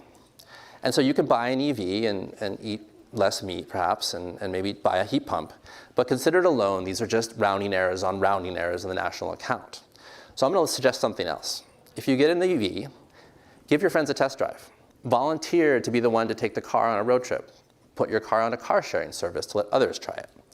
And if you decide to eat less meat, have a dinner party. Show them what you've learned. Try to find ways to share that experience. The most popular column I've written, or one of the most popular columns I've written, is about lentils, and I did not see that coming. And if you decide to put solar panels on your roof, throw a barbecue on your lawn when they're being installed. Invite your neighbors to see your utility bill once they are. So I'm an advice columnist, but really I'm in the business of culture change. You could say I'm an entrepreneur of norms, which might be true, but I'm also giving other people to be one too. Because at the end of the day, none of us are spectators in this, and you are the most persuasive argument. So, thank you so much for listening. I'm the Post Climate Coach.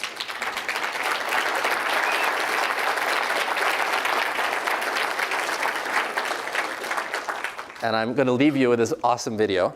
But for those in the audience, we're going to take a short break. My colleagues Brady Dennis and Maryland's Governor Wes Moore will be interviewing at 11 a.m. And then we'll stop by the coffee station. You can watch the Washington Post Hannah Good and a live illustration, a comic artist doing a live illustration. And then join me after today's programming. I'll be outside the doors with a number of other Post journalists, and we look forward to talking to you. So stay with us.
We are going to achieve 100% clean energy by 2035 and net zero emissions by 2045, and we are going to be unapologetic about it.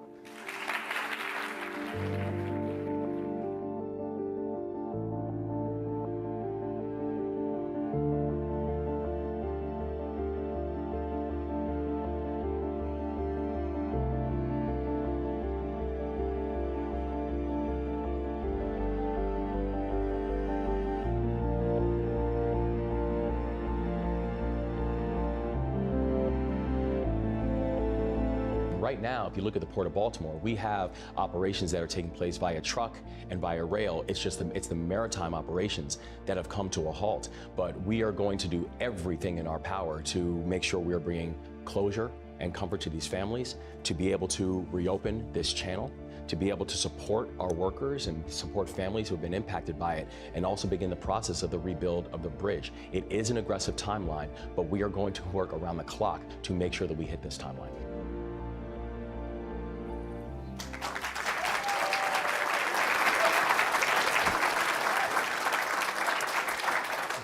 Hello, everyone. I'm Brady Dennis, a national environmental reporter for the Washington Post, and we're pleased to be joined today by Maryland Governor Wes Moore. Governor Moore, welcome to the Post. Thank you so much. Thank you.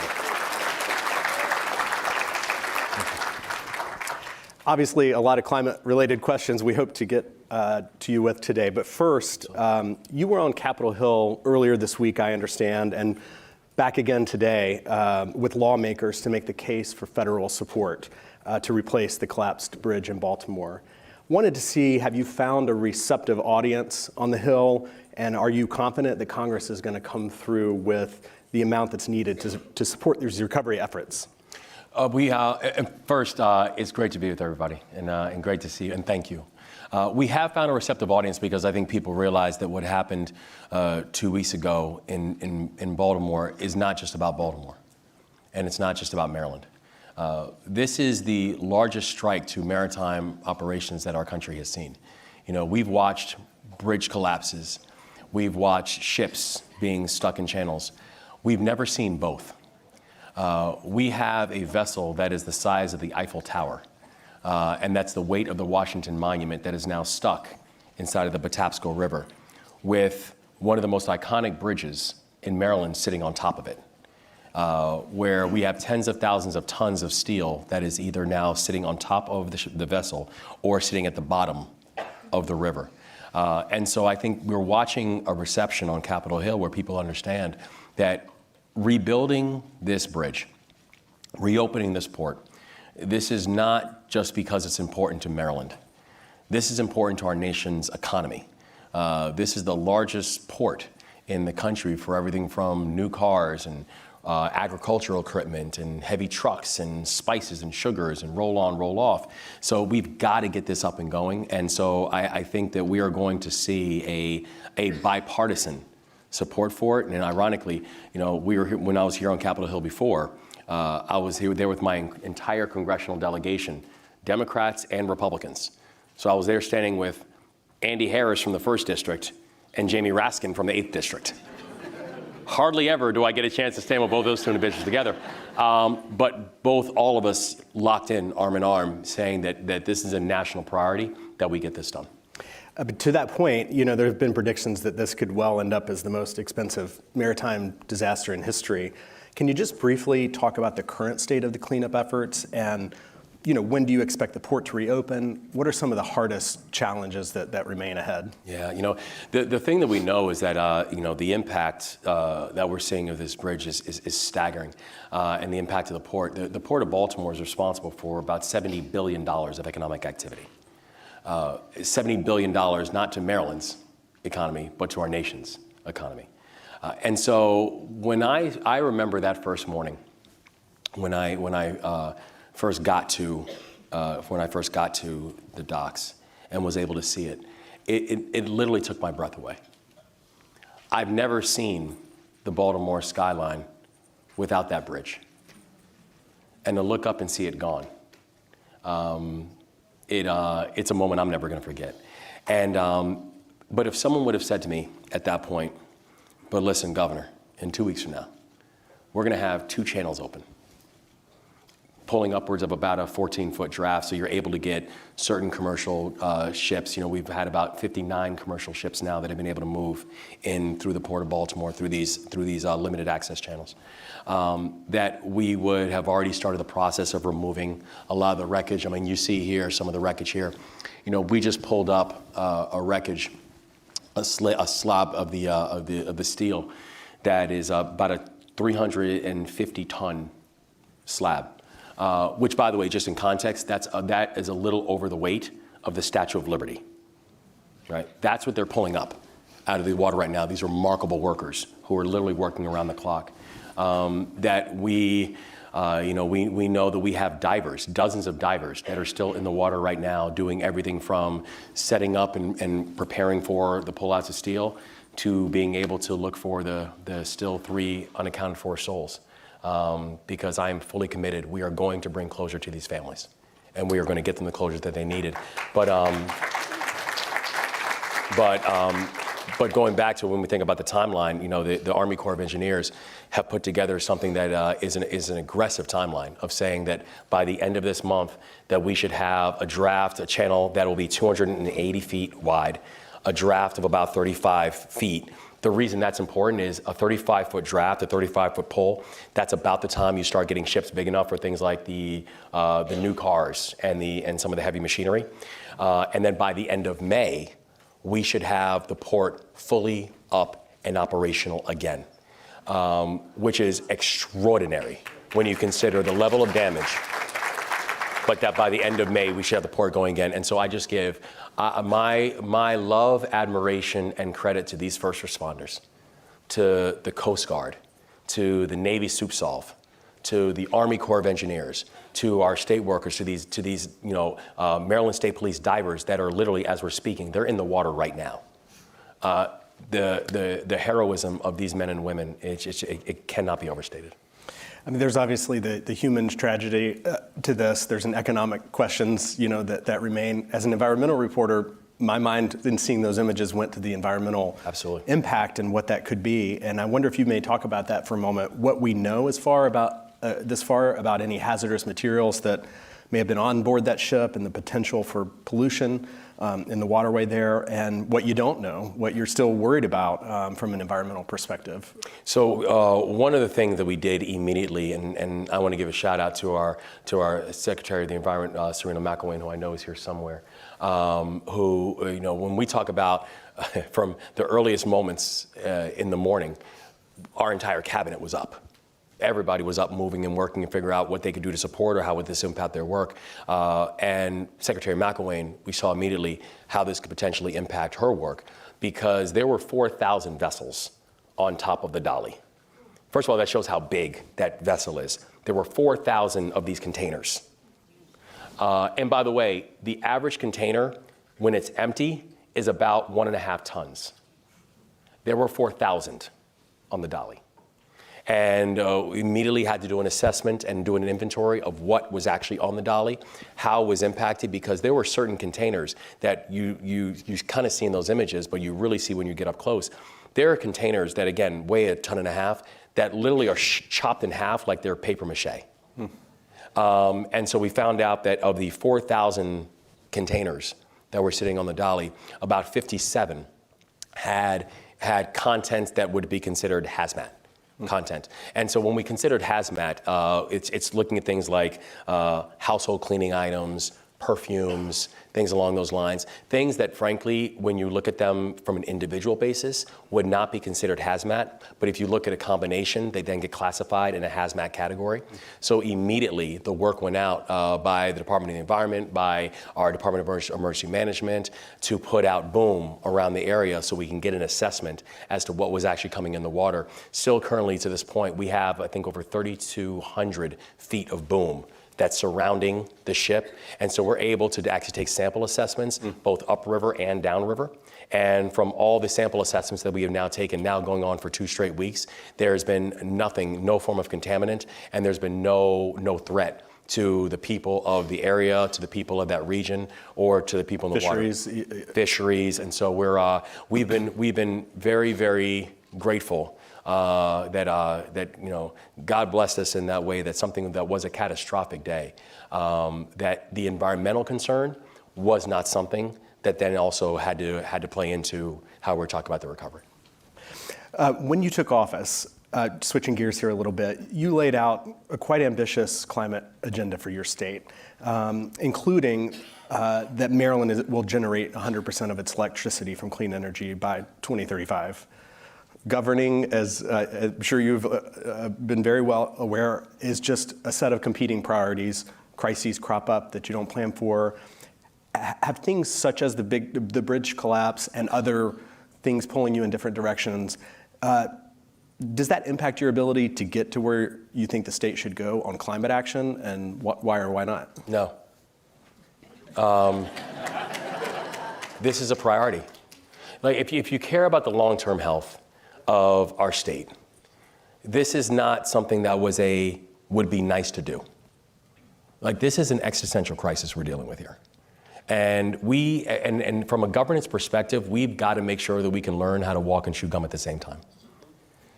We've got to make sure that, yes, we will deal with the immediacy of a crisis like this. And, we laid out 4 very clear directives when we said we've got to bring comfort and support to the families, we've got to make sure we get the channels reopened, we've got to make sure we're taking care of those who have been directly impacted, and we've got to make sure we get the bridge rebuilt. We are going to do all 4 of those things, and we're not going to compromise from that. But at the same time, things like having an aggressive climate plan is not going to fall to a wayside. Because if you care about the long-term future, and not just the long-term future, but also the long-term economic future of our state, this is going to matter. And so the first thing that we had to do is, first you got to make sure that you have the right team on board. And I'm so grateful for I will put the environmental and the climate change team that we have in Maryland against anyone in the country. These are hard chargers, and I love that.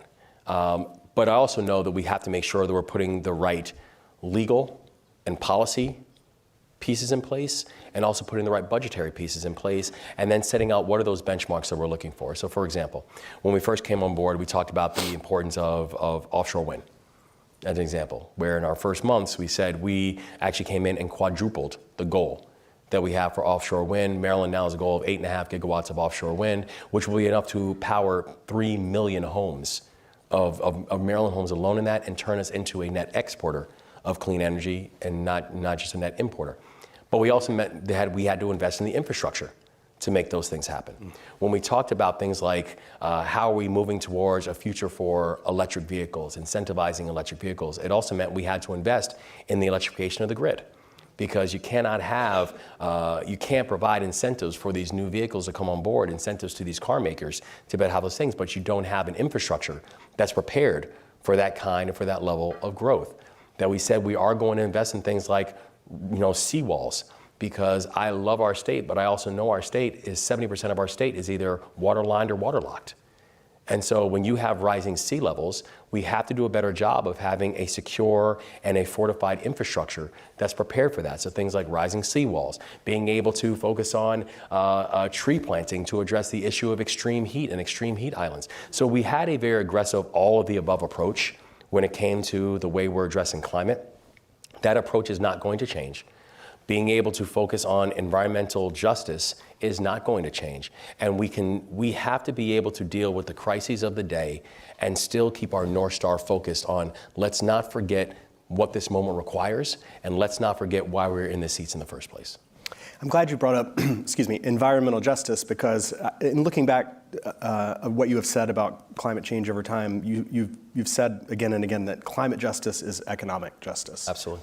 And you propose that I believe 50% of investments in green projects in your state will go to historically unseen or underestimated communities. Correct. I think we have a question from our audience that speaks really well to that. My question would be, how do you ensure that funding goes to those communities? But I want to give a question here to an audience member, Ellen Bumsing, which I hope I'm pronouncing correctly, who is from Maryland, who says, Maryland's climate is changing with more frequent extreme weather events. Women, the youth with disabilities, and people with disabilities and other vulnerable populations suffer the impacts of climate change disproportionately. How is your administration working to ensure that state-level climate programming and budgeting take into account the needs of these populations? I love that question, Ellen. Thank you. Well, the thing that we know is that it doesn't show itself equally, right? People that live, oftentimes it's people that live in disadvantaged communities, people live in communities that have historically been left behind, communities of color. These are the communities that oftentimes get hit the hardest. I remember I was having, we had a gathering during the campaign, and it was in Baltimore, and I made the main focus of it on our climate policies. And I remember someone came up to me afterwards and they're like, listen, it's like, I came because someone told me that I should come hear you speak. And he said, but I got to tell you, he said, I appreciate what you said, but he said, you didn't really speak to me and you didn't speak to my issues. And I was like, what are your issues? And I was like, I really care about economics and this and that. And he said, I felt like you talked a lot about, the environment. It's not really my issue. And I remember saying to him, Baltimore is the 7th hottest heat island in this country. Why do you think that is? When you look at that, the children in Baltimore are growing up with double the asthma rate of anyone else in the state of Maryland. That's not because our children in Baltimore, that when they're born, their lungs are just inherently weaker. There's a problem in the way that we are dealing with environmental injustice in our society. And what I told him was that not only do you have to understand that health is, you talk about, the economy, that health is wealth, that if you don't have health, you're not going to be able to achieve wealth. But in addition to that, there is going to be a larger revolution that is taking place right now. And the green revolution is not just green when it comes to climate. The green revolution is green when it comes to finances. And we are going to be intentional in making sure that revolution impacts communities, particularly communities that have been completely left out of those conversations before. It's the reason why in this year's budget, we ended up, putting together an historic $90 million package and primarily focused on disadvantaged communities. And did it with a clear throat and with a full chest. And saying that we were going to put that capital towards things like the electrification of buses in communities that do not have mass transit options. That we were going to put that towards things like lead and making sure we're removing these type of toxins from both the homes and the schools that our individuals are living in and that our children are going to school in. And we have to be able to take that type of approach because the way environmental injustice shows itself is not fair nor equal. And so we have to be intentional and deliberate about the way we're putting together our resources and our attention when it comes to issues of the environment as well. And just briefly, do you think you have more of an ability to direct that funding on a state level than maybe the federal government has in sending it out to the states? I think that's been a question with President Biden's, 40% to environmental justice communities. Like, can the government ensure that it gets to where it's most needed? Yeah, it's complex in a way because we could not do what it is that we're doing if it were not for the Biden administration. Period and full stop. I mean, what we have and what we are putting together right now, whether everything from how we're looking at solar and wind technologies, how we're looking at both onshore and offshore, how we're looking at the electrification of the grid, that does not happen without the IRA. Right? It just doesn't happen unless you have a federal partner that's not just willing to put a focus, but willing to put resources into those things. And one of the things I love about it personally is the amount of flexibility that it does give to the states to be able to be creative, to be able to be thoughtful, to be able to do pinpoint investments. Because I'm just being honest, no one knows Maryland like I do, right? No one in Washington knows Maryland like my team does. Nobody knows Maryland the way that our community groups do. So I love the fact that the federal government said, we can help provide the scope, we can help provide the air cover, we can help provide the capital, but leave it to the people on the ground because they understand best what's going on. The same way for me to make an environmental policy about Oregon would be very complicated. I don't know Oregon that well, right? Now I do know it does matter then to have chief executives and people on the ground that care about these issues. And I do know that has been a challenge, that not every jurisdiction seems to put the same level of focus on these kind of things. But I do love the fact that the IRA is built in a way, and the Biden administration has taken the approach of actually empowering locals to be able to make the kind of decisions that I think are going to be most impactful in the localized jurisdictions. So I do want to come back before we run out of time here to the bridge collapse and what's front and center this week for you.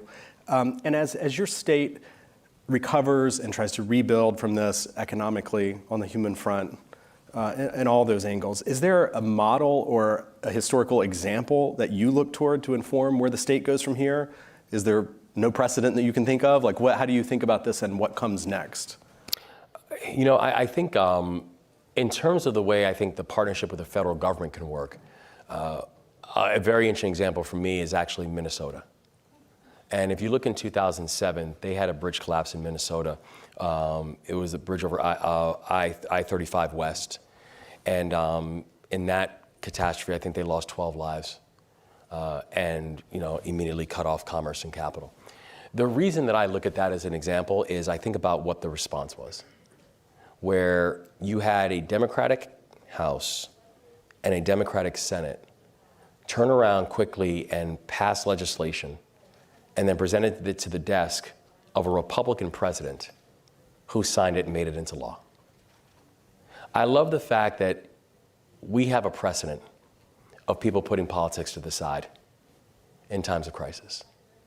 That there's a precedent of remembering who this is impacting. And the thing that, I'll be back on Capitol Hill today, and the ask that I have for the people who I'll be meeting with, because I'm meeting with both Democrats and Republicans, and my ask to them is this: come to Maryland. Let me show you around. Let me take you on one of our DNR boats or one of these Coast Guard cutters and bring you close to see exactly what this damage is. Let's go spend some time with the tens of thousands of workers who are now out of work. Let's go spend some time with the 36,000+ people every day who relied on that bridge to get from where they lived to where they worked, to where they lived, to where they go to school, to where they lived, to where their house of worship was. Let's go spend some time with the people in that community. Let's go spend some time with the family members of those impacted. And so there is a history of us putting the politics aside. There's a model of us putting the politics aside. I think about in this most recent legislative session that we just completed earlier this week, we introduced 16 bills, our administration did. Not only did we go 16 for 16 on all the bills that we introduced, we went 16 for 16 with bipartisan support on every single bill that we put forward. In Maryland, we know partnership. In Maryland, we know how to work together. In Maryland, and I'm hoping that there's a larger model that the country can see, that partnership produces progress. And if we actually choose to move together on this stuff, we can actually get some pretty big things done. Okay, well, that was a vitally important conversation, and one I think we all wish could last longer. Lots of questions on the table, but unfortunately we are out of time today. Governor Westmore, thank you for joining us. This is my joy. Thank you, guys. Thank you. Thanks, guys.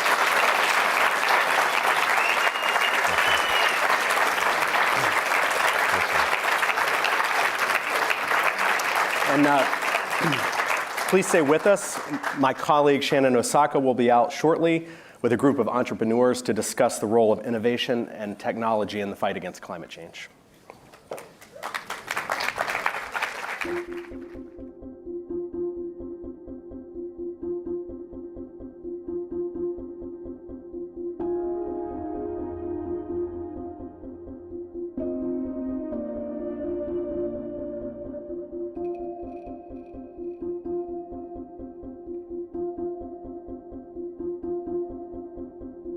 If we recycle the waste carbon from these sources, we would save around 7% of global CO2 emissions.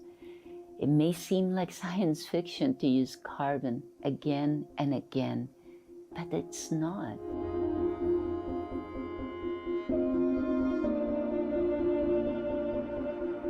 The bin is really simple. You add your food as you make the scraps. When you go to sleep at night, we dry it and grind it. And when you wake up in the morning, you're left with what looks like coffee grounds. We call them food grounds. They're dry, they don't smell bad, and they last for months. Once or twice a month, you put a box that already has the label printed on it on your front porch. And that's all you have to do.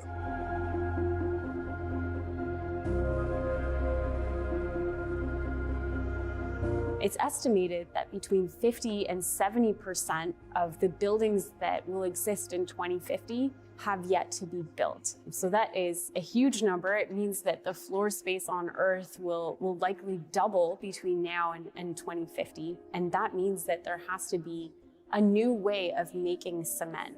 We're not doing this because it's easy. We're doing this because it's hard, and it's important, and it's urgent. Hi, everyone. Thanks so much for joining us. I'm Shannon Osaka. I'm the Climate Zeitgeist reporter at The Washington Post.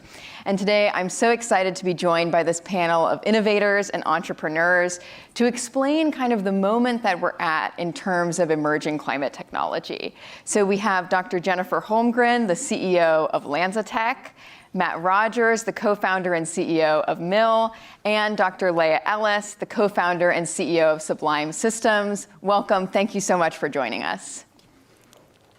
So I want to start by asking each of you to briefly explain your company's technologies.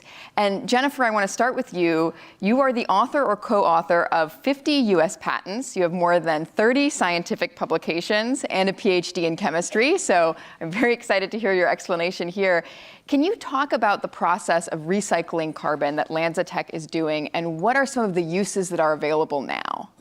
So what LanzaTech does is makes beer. We take waste carbon emissions like CO2, and we have a bacteria that eats them and converts them to ethanol. So it's basically like making beer, except that instead of using sugar, we use gases. So we've developed the technology to do gas fermentation. What you're seeing there are pictures of our gas fermentation refinery in Belgium at the ArcelorMittal steel mill. We take gas from that steel mill that would normally go out as CO2, we convert it to ethanol. Now, the world does not need that much ethanol because ethanol, I mean, we're going to EVs, right? However, ethanol can be converted to ethylene. Ethylene can be converted to sustainable aviation fuel. Ethylene is the largest commodity chemical we use in the petrochemical industry today. Most of the things you use and have in your home come from ethylene. Polyester, the polyester in these pants, these H&M Move pants, was going to be a greenhouse gas in a plant in China. And instead of being CO2 and particulate emissions, it's polyester. We've made running shoes. We've made all sorts of things from waste. Awesome. And we've all heard a lot about carbon capture and storage and thinking about that moving of CO2. Can you talk about just the decision here between carbon capture and storage versus this more recycling utilization plan? Well, first of all, we need it all. I'm sure you would agree. We need sequestration. We need to take carbon either out of the air or out of a flue and put it in the ground. However, unless we use carbon, waste carbon, we are always going to be condemned to having a fossil economy. It's that simple. Everything we use comes from fossil carbon. And so the only way out of that is to use carbon that's already above ground. And that's been our focus. We believe there's enough carbon above ground, whether it's locked in trash, biomass, or in industrial waste, and we can turn that into everything. There's enough carbon above ground to make everything we need. And Matt, I want to continue with you on this theme of kind of changing outputs into inputs, because that's part of what you're doing, but in a very consumer-focused way. Can you talk us through what your solution is for food waste? Yeah, so I've been making consumer products for most of my life. I've made things like the iPod, the iPhone, and Nest. And I didn't know how bad the food waste problem was. Food waste is like 10% of our emissions. We spend like 2% of GDP on food waste, which is like a mind-blowing stat. 2% of GDP on food waste. So of all the things we have to solve, this feels like the easiest and dumbest climate problem we have. Can we just keep food out of trash? So that's what we're doing. We're making it really easy to recycle food at home, where most food waste comes from. So we made this really cool new kitchen bin. It's an appliance you use in your kitchen every day. It's beautiful, it's easy to use. You put all the food you don't eat in it, and it dries and grinds the food into what looks like coffee grounds, but actually is dehydrated food. It's super nutrient rich. It's a resource that then we get back to farms to feed soil, feed animals, or you could use in your garden to grow more crops. And I think that some companies have tried this type of approach before and have struggled in terms of just the economics, getting it to scale. Can you talk to us a bit about the challenges there and how you see a path forward? The key actually is, with food recycling, is getting the water out. And what's made it challenging for large-scale municipal composting today is running those trucks to our homes every week, because food gets pretty gross. If anyone's tried composting at home, they've probably dealt with the fruit flies or the icky, drippy bags. So we've tried to make this as easy as possible. By taking the water out, it also means we don't need to come pick it up every week.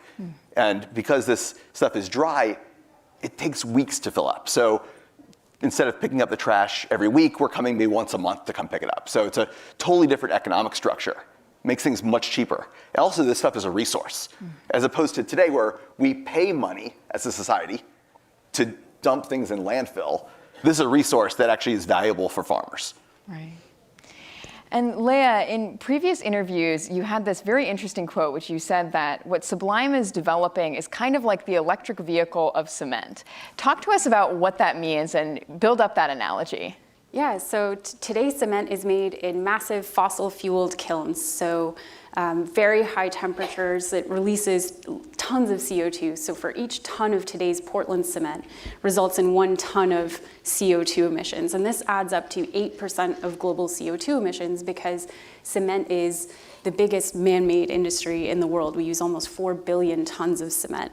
So Sublime Systems is trying to fix this problem by reinventing the process by which we make cement. So replacing the high temperature, the fossil fuels, and the combustion with an ambient temperature electrochemical approach for breaking down minerals to make ultimately the same reactive cement. So it's by avoiding combustion and fossil fuels, you can actually get a more efficient and energy efficient path. And this is important because our energy consumption is growing and we're deploying renewables even more fast than ever before, but we're still not making a dent. And so we have to do things in a more energy efficient way and in a smarter way as we continue to evolve.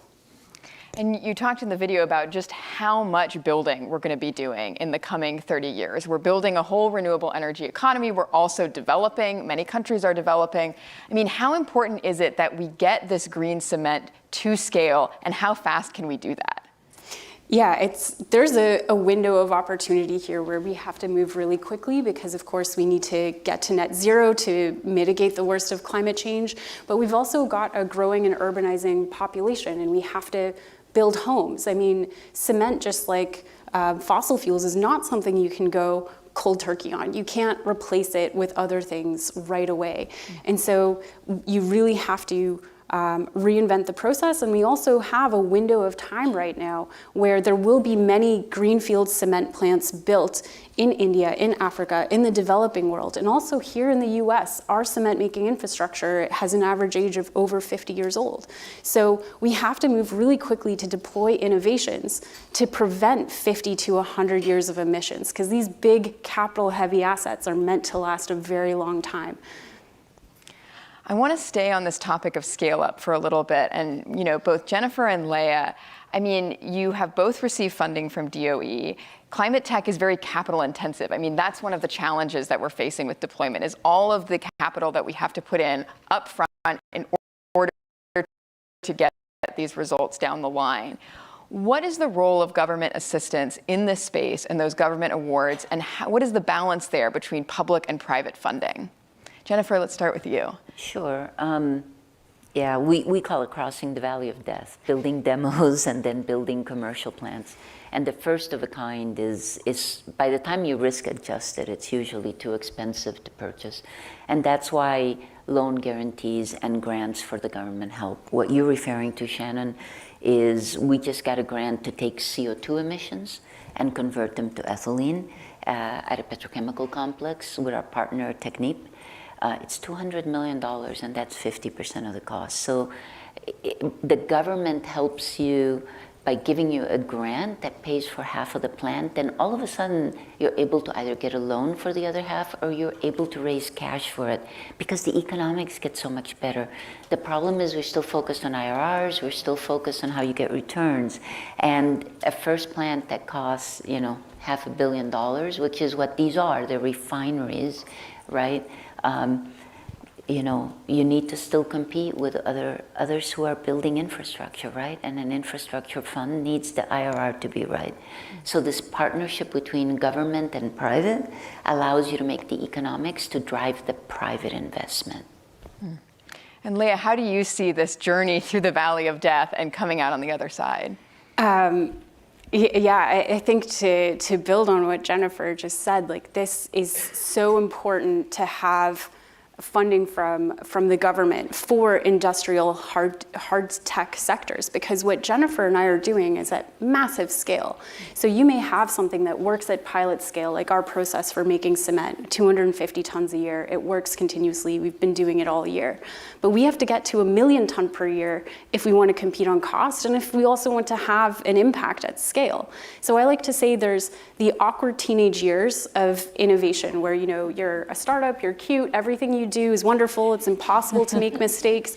And then, you know, there's adulthood of a company where you're making money and you're useful. But then Sublime Systems is at the awkward teenage years where, you know, your technology is very expensive and it's no longer cute and it's not yet useful. And venture capitalists don't know what to do with this because they're used to making big bucks on software, which take, you know, 3 years, you know, you're writing code, you're just paying for laptops. And this is a totally different ballgame. So you need to be patient. You need to be slow. You can't mess up. You cannot mess up a big plant like the one that Jennifer did. It's not like software where you like delete a semicolon and then it works, you know, like, so there really has to be this catalytic funding, and it's the role of government to make sure that we're making the right long-term choices. So the invisible hand of capitalism makes great short-term choices like optimizing on a quarter-by-quarter basis, but you know, the consequences of climate change are for the next generation. So McKinsey and Bloomberg have calculated that, you know, we need trillions to mitigate the worst of climate change through technology and adaptation, but there's quadrillions you have to spend if you blow past that. And it's really the government's job to keep this train on the rails. Jen, if I could jump in, like we've actually seen this work before, right? Like the story of solar of the last 30 years and the success we've had with driving the cost of renewables down exists because of the government. You know, I think like rewinding the clock back 20 years, there were similar conversations of, oh, like renewables will never be at cost parity. And that was the entire point of Sunshot and all the government stimulus and matching dollars that then eventually drove IRRs to where they need to be, where now solar is scaling and you don't need as much government support. Right. I wanted to also turn to you, Matt, because you've sort of straddled the sort of software world and the more physical object, tangible world. And I'm curious, like, what are the differences in terms of dealing with waste versus when you're dealing with software?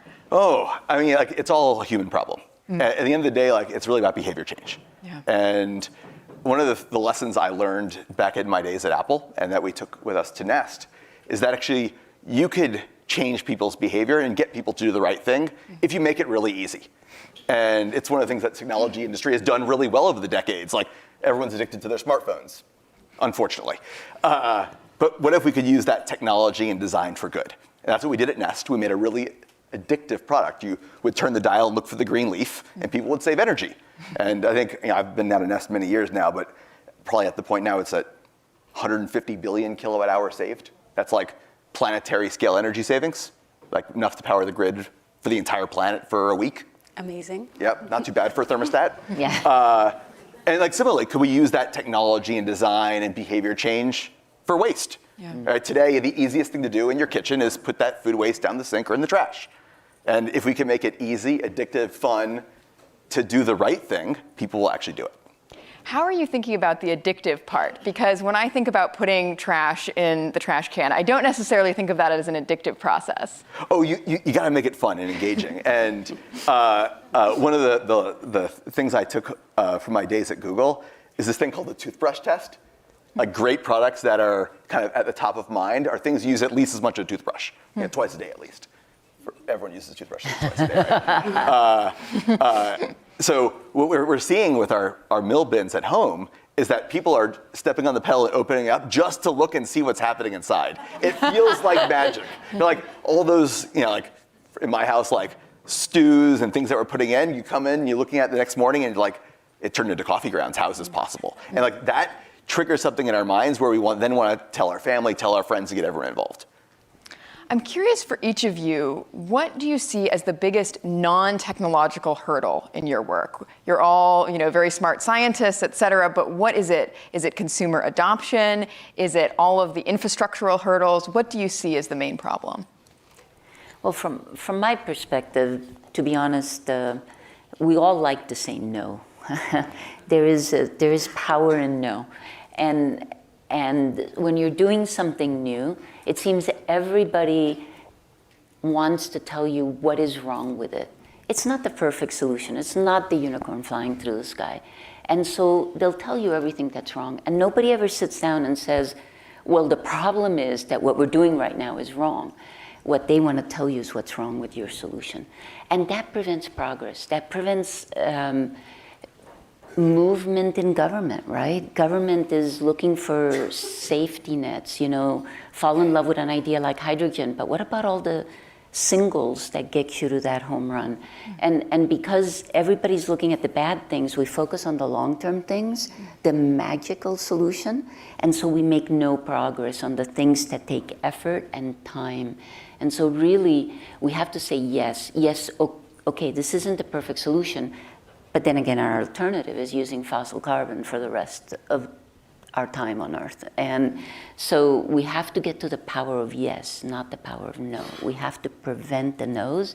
And so the only thing that I would say is to all of you, every single person in this room can be an ally to people developing new technology.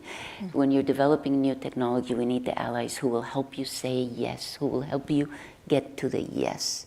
That's what we need.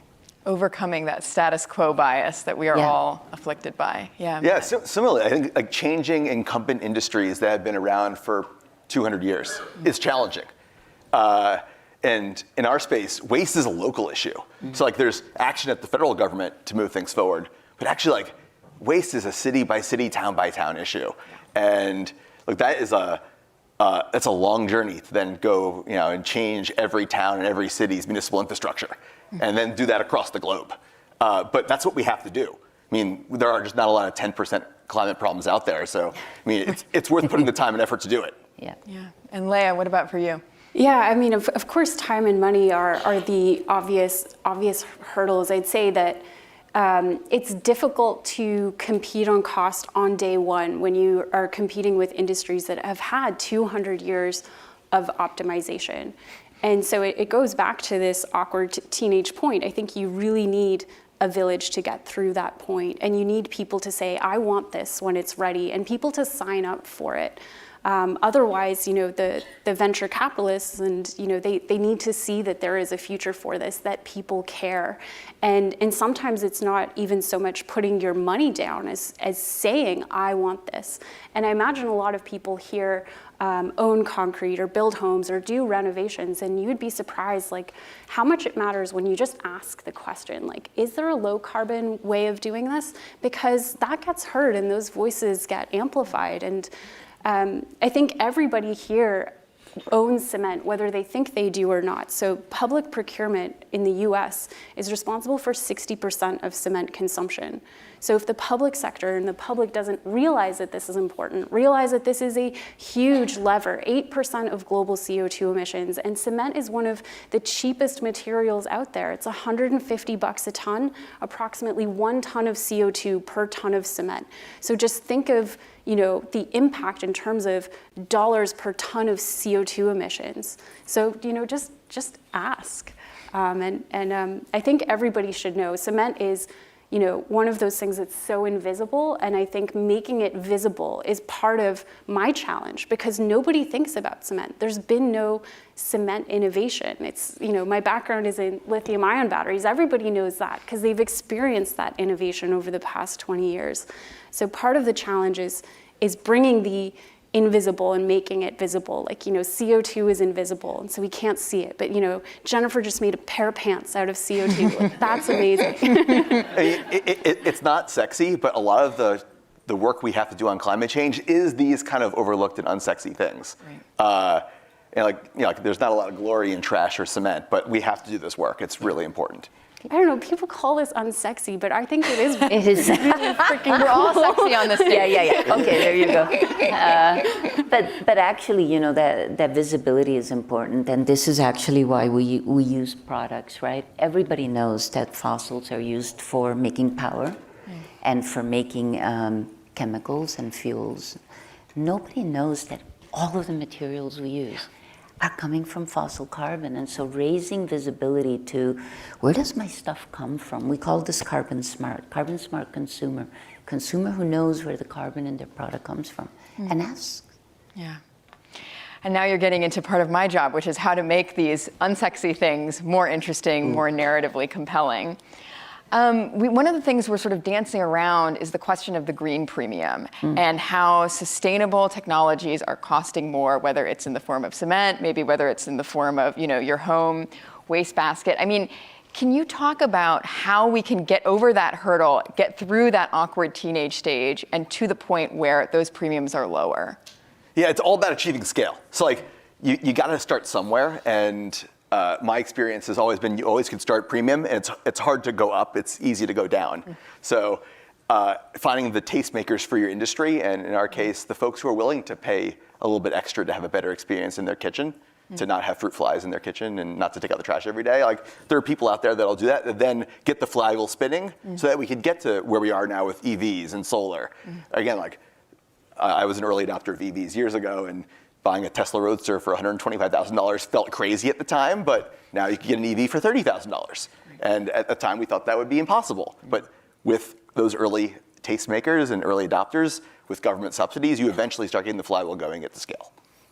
Yeah. Jennifer, how do you think about that in terms of the premium? Exactly the same way. The more you build, the cheaper each unit gets, right? The first unit has a lot of belts and suspenders, more expensive, but it goes down in size, it goes down in cost. The more you build, the cheaper it gets, the more you build. But you have to also be very grateful to the Roadster guy, to the early adopters, right? Because they're the ones that buy it at the premium initially and then are able to drive it down. But you also have to remember that the polyester in this is not what drives the cost. Right. And so we're able to work with partners, early adopters like H&M, who say, I'll absorb the cost to help you get to scale. Yeah, similarly with the green premium, I mean, cement is a fraction of the total installed cost of concrete, which is 80% labor. And then concrete is a very small part of the cost of a building, which is mostly HVAC and windows. So when you roll it up and you look at the product that you buy, the premium can sometimes be very small for the impact that you're making. And then on a macroeconomic level, there's, getting to scale, of course, often erases the premium. And so you can do that the way the US government's doing by subsidizing the demo stage of these most promising innovations, like Sublime, like LanzaJet, and making sure these first commercial modules are fully validated, so then you can explode to full scale once that's done. The other way is the way Europe's doing it, where they're putting a price on carbon, and many corporations are doing this too. And they're not just doing it because they're altruistic. They want to de-risk their supply chain. They've seen this, in Europe, they want to make sure that they're pricing in these negative externalities before they get surprised. And then the other thing about the green premium, and going back to what Jennifer said, is you can often surprise yourself by saying, like, what if? So, I'm a lithium-ion battery chemist, and, when I got into this, we never thought that lithium-ion batteries could be below $100 a kilowatt hour.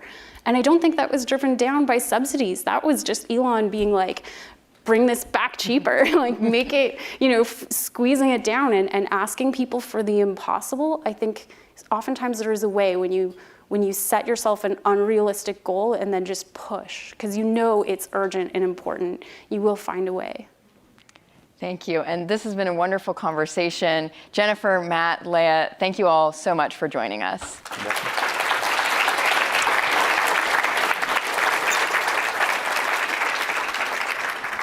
And thanks to all of you for joining and for watching. The program will continue shortly, so please stay with us.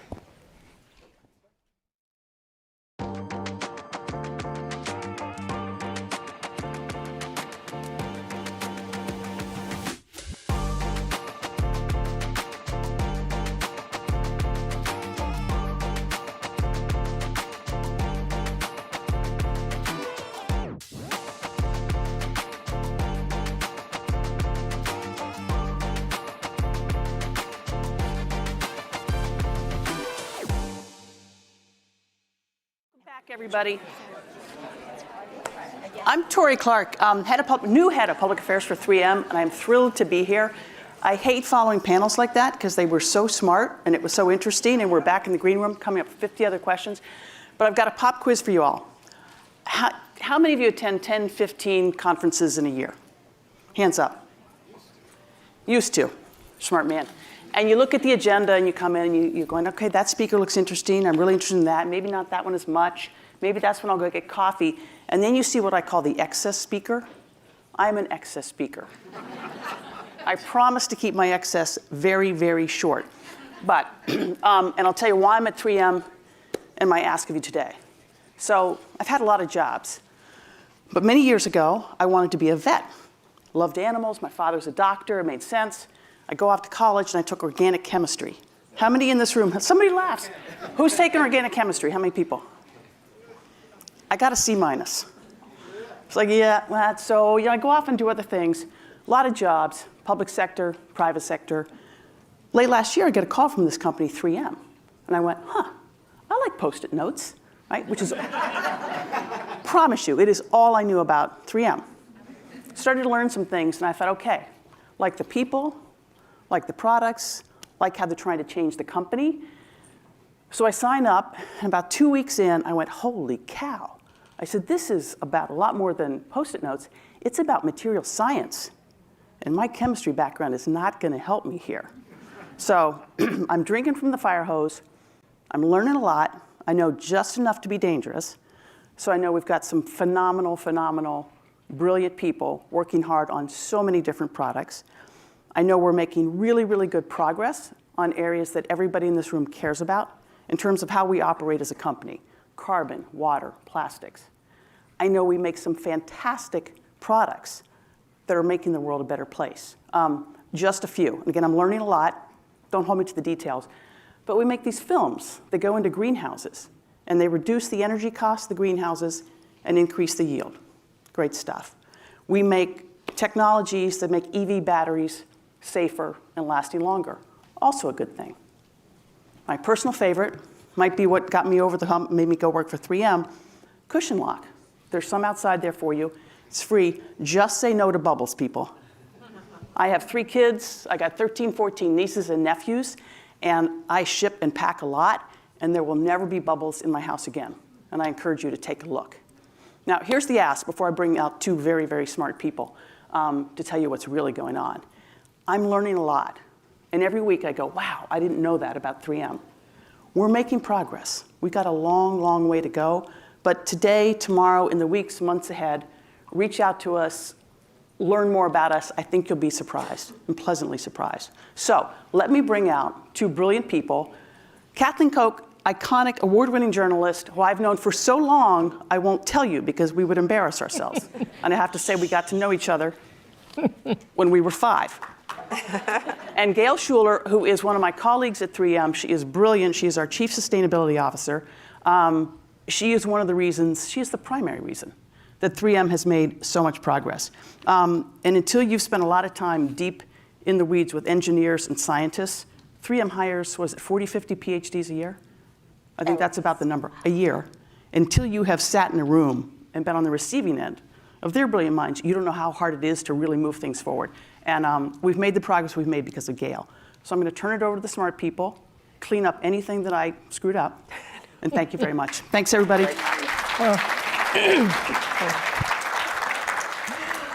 Well, thank you, Tori. It's pretty cool to be introduced by someone who you used to quiz in the Pentagon briefing room. So it's good to see you again. And Gail, it's great to see you again because it's been about a year since you and I sat here to have this conversation about the difference that corporations like yours can make when it comes to climate change. And you did a recent survey, which I think is really interesting, just a couple months ago, 2024 State of Science Insights Survey, found that 81% of people around the world said they think climate change is one of the biggest threats to humanity. So let's talk about the multi-pronged approach that 3M has really come up with to begin to tackle this issue.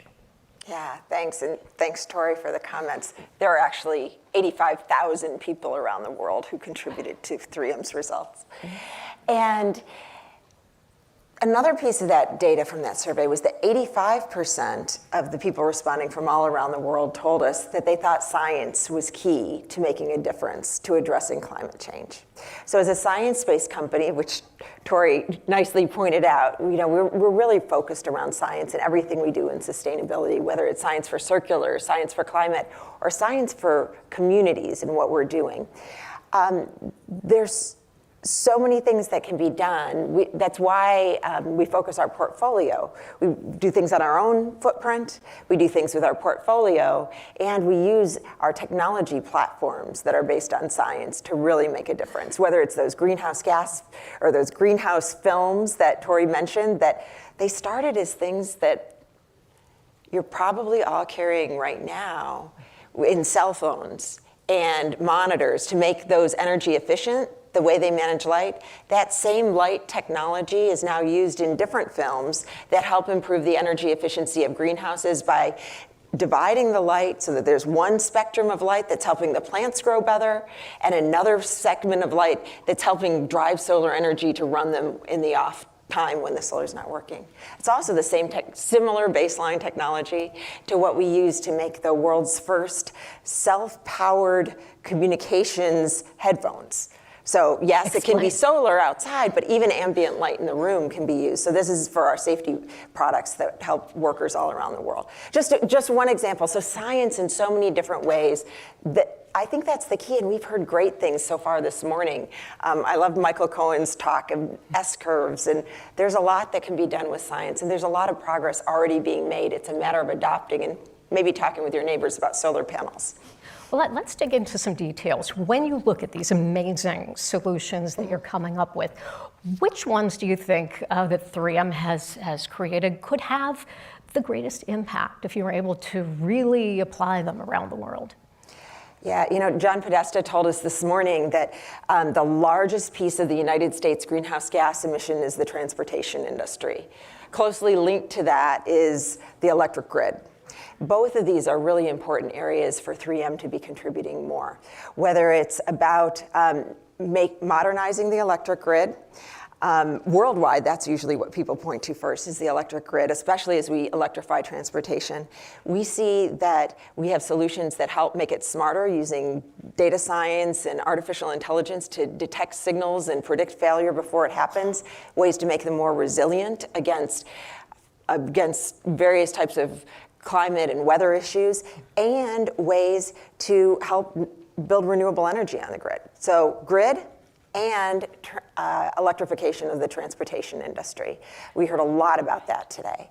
I wanted to talk about the grid, though, a little bit, because there's a very cool thing you have come up with. Aluminum composite reinforced overhead transmission lines have twice the capacity of a typical steel line. So tell us about those and the difference those can make. Yeah, well, they're huge. And in fact, they're having twice that capacity and a fraction of the weight. Okay, so this means that when you're going into, I'll give you a couple of examples. When you can keep the existing towers, so you're not disrupting the nature, you're not disrupting the communities. Now, that's inconvenient in most parts of the United States. In central Mumbai, that's people's lives. And so people have homes that are right at the base of power towers. So when Mumbai wanted to increase the electrification in the city, because more and more people were getting electricity into their homes, they were able to use these, we got to work on the name maybe, the aluminum composite conductors that, because of being aluminum rather than conventional materials, they carry more and they have lighter weight. So they were able to greatly add to the city's electrical capacity. Another example would be in South America, in the port, where the transmission lines are going across the entrance to the port. This is a major cargo port where the number of containers that a ship could carry was actually limited by how the transmission lines dipped. So now, in addition to being able to carry more, now the less weight means that they could add actually an additional carrier to every initial carrier piece to every ship that's going in and out of that harbor. And so the impact of that is beyond the electrification. It's really in the efficiency of the transportation from ships. So, I mean, we work on a lot of really different things that, I love that the folks before us, whether it's Sublime or LanzaTech, they were talking about they work on sexy things. These are really sexy things, you know? The way these things can change are pretty profound. And those are the kind of organizations, companies that you partner with, right? Collaboration, if you've picked up things today, sustainability is fundamentally reliant on collaboration because each of us brings our own expertise, whether it's profound expertise in working with large organizations like the Pentagon, or scientific expertise, or this brilliant ideas that are coming from startups and new ways of looking at things. In addition to some of the folks that in natural posidolons to help reduce the carbon footprint of concrete, or sorbent on a roll is a technology that we brought forward. It uses our filtration technology. You may think of Filtrete or N95 respirators. Oversimplification, but that same type of filtration technology can now be used in partnership with a small company, in this case Svante, who we work with to help capture carbon dioxide out of the air. And then things like what the previous speakers were talking about from LanzaTech, they can do things with the carbon dioxide and the carbon that's already above the ground. So the world is really changing, and I love the concepts also discussed previously from Sublime about there are so many things that can be done. It's a matter of tapping into it and figuring out how to do things. Well, you're also taking your science and your innovations and you're applying them to yourself, right? To your own 3M carbon footprint, because you have a very ambitious goal. You hope to be carbon neutral by 2050. So talk about that. How's that going? Yeah, so I think there were some questions earlier about how do you know that companies are doing it and how do you have confidence in that? We're very serious about our science. We have a lot of fun with it, but we're very serious about it. And we need to have the math and the path and that plan according to the time. When are the investments going to be made? What is the carbon impact? How do we go about doing this? So we require ourselves to do that. And it's been quite a successful approach. Since 2019, we developed our latest math path and plan, and we've reduced our absolute emissions more than 43%. Now, we're not new at this. Since 2002, we've reduced our Scope 1 and Scope 2 absolute emissions more than 80%. We have big goals. There's a lot more to be done, but we have that math path and the plan identified to do that. It's about things that we do to identify how we make our products. What processes do we use? What raw materials do we use? What facilities do we use? How do we source the electricity? We currently have more than 56% of all our global electricity comes from renewable energy, and we're working to raise that even more. So there's multi-pronged approach, and this is just talking about carbon because we're here talking about climate, but we do the same for water, for plastics, and for any other public goal that we put out there. As you look at the progress that you have made, and then you look at just around the world in industry, at corporations in general, what gives you hope? What are you optimistic? Well, Kathleen and I talked in the break room. I am optimistic. Fundamentally, I'm a scientist. My parents were both school teachers. I'm a gardener. People don't do these things if they're not optimistic. And I think one of the things that has struck me is in how the conversation has changed in the last decade or so. I've been to a number of the UN climate conferences and a number of conversations like this, and there's so much more to be done, but there's so many solutions out there, and you see people moving on it. I loved the S-curve that Michael Cohen showed earlier today, showing how technologies get adopted. We can see those signals today, whether it's electric vehicles or renewable energy or so many things that we've seen examples of in the presentations. We're coming up those technology S-curves. There are tremendous challenges ahead, but we can see the ways to do it. And I love the point about it's all about people and how do you influence those that you know, because what people see becomes normal and becomes more comfortable. I thought it was interesting in the last panel, Matt Rogers said you have to make it easy. Yes. You and I were talking about that, about it's not that the technology isn't there, it's the will. It's the will. Easy and aspirational. Yeah.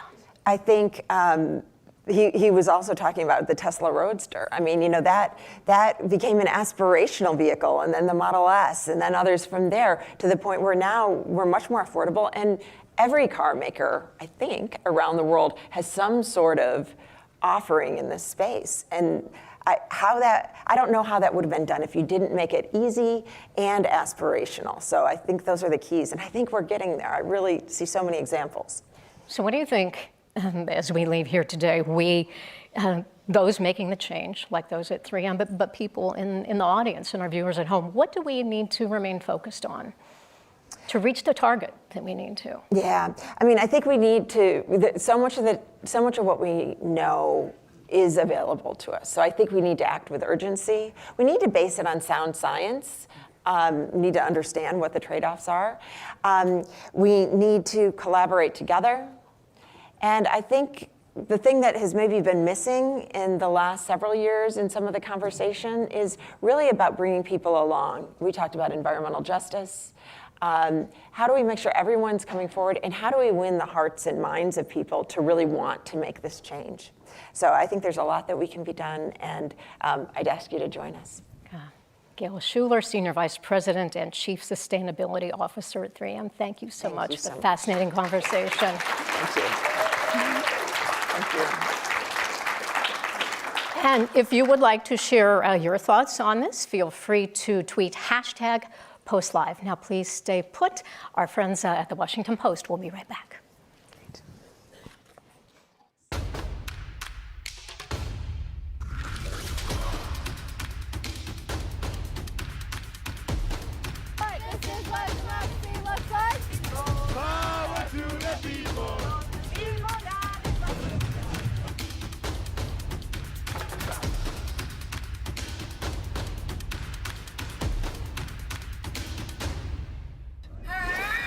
It's an environmental action adventure, and I really want to normalize topics like sustainability, normalize topics like climate and environment.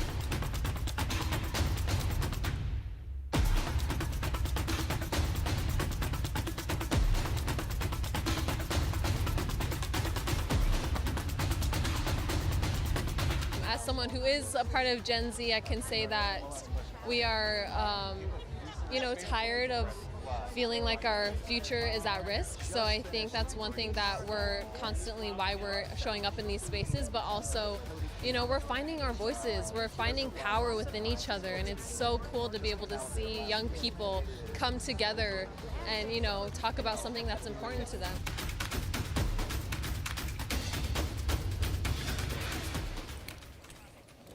Good afternoon, and I'm Robin Gavon, Senior Critic at Large here at the Post. And today I'm joined by two young activists who are using animation, fashion, and their own stories to shape new narratives about climate change. Kwana Chasinghorse is a land protector and model, and Maya Penn is an environmentalist, filmmaker, and founder of the fashion line Maya's Ideas.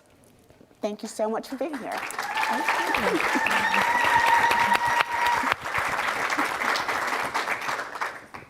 So, Kwana, I thought I would start with you. You're a fourth generation, correct, land protector.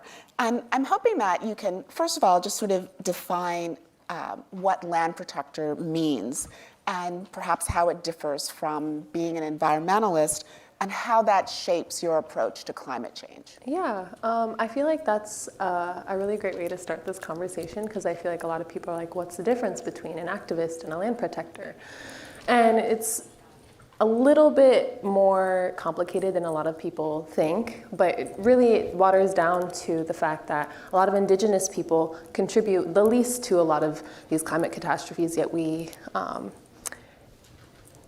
most affected by it, or like BIPOC communities are most affected by it. And to really just show up and explain that our people are always at the forefront. Our voices are always at the forefront.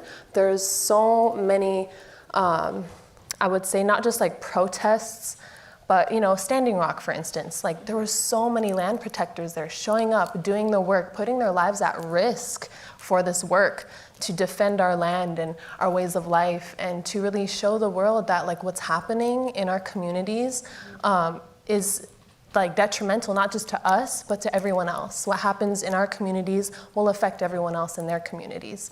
And for me, I can just be like, oh, I'm an activist. But when I think about it, like my ways of life are at risk. Like back home in Alaska, we're facing so much climate catastrophes every single year. The salmon are almost extinct. Our people are banned from fishing. And that's how we sustain our communities and are able to feed our families, because a lot of the stores in the villages, it's like $15 for a bag of chips. So a lot of our people don't have the money to pay for groceries like that if a carton of milk is like $20 to $30. And so it's so important that we are able to sustain ourselves and live off the land continuously, because it's not affordable. And living out in the bush of Alaska is a hard way of life, but that's who we are as a people. That's what keeps us grounded and showing up and being able to voice our experiences, because our experiences are at the forefront. So it's not just like, oh, I'm passionate about this work and I see how it's affecting other people, but I see how it's affecting my family, myself, my mom's dog team, and my people. And so I think that's just like, a line that I walk where it's like, I can claim to be an activist, but at the end of the day, I'm a land protector, because it waters down to the importance of I'm protecting my own ways of life and my culture and my identity as an Indigenous person. That's really powerful. Thank you for that. Maya, you've talked a lot about how animation and art have always been your first loves, and you've been working, on your animated directorial debut with a film called Asali. Am I pronouncing that correctly? Yes. Asali, Power of the Pollinators. And you've got some pretty powerful executive producers, Viola Davis and Julius Tenen. Can you talk a little bit about the story that you're wanting to tell through this film? Absolutely. Well, so I've been an environmentalist and really focused on solutions-based work in the environmental and climate space since I was 8 years old. So now being 24, this year I'll be in this space for 16 years. And I've always been OG at this point. I am an OG. I'm a pathfinder in the Gen Z, like environmentalist space, right? Because I started at a time before the climate strike, and when we started to really have a larger platform on a more mainstream scale. And the reason why I'm very passionate about utilizing multiple different mediums for environmental education, as well as really reshaping the narrative of what climate media is because media and storytelling are absolutely critical to saving our planet, to not only educating people, because I feel like in many ways we're past an awareness standpoint, and now it's time to zero in more onto some of the more underserved areas within environmentalism and translate powerful storytelling into real-world tangible action for people of all ages. So being an animator, animation is one of my favorite mediums of storytelling. It's very universal, and it's so flexible, and you can, reshape someone's perspective on what's happening in reality while also creating a, world that's, imaginative and that can really expand your mind on what's possible, right? So I started my own production company called Appendo Productions, and we are focused on job creation for next-gen artists, especially Gen Z and Black, Brown, and Indigenous, women, disabled, queer artists, et cetera, around the world. Even just on Asali alone, we're working with amazing. And can I just interrupt for a quick second? Mm-hmm. You mentioned Asali again. Can you tell us just specifically what that is about? Just a little thumbnail? Absolutely.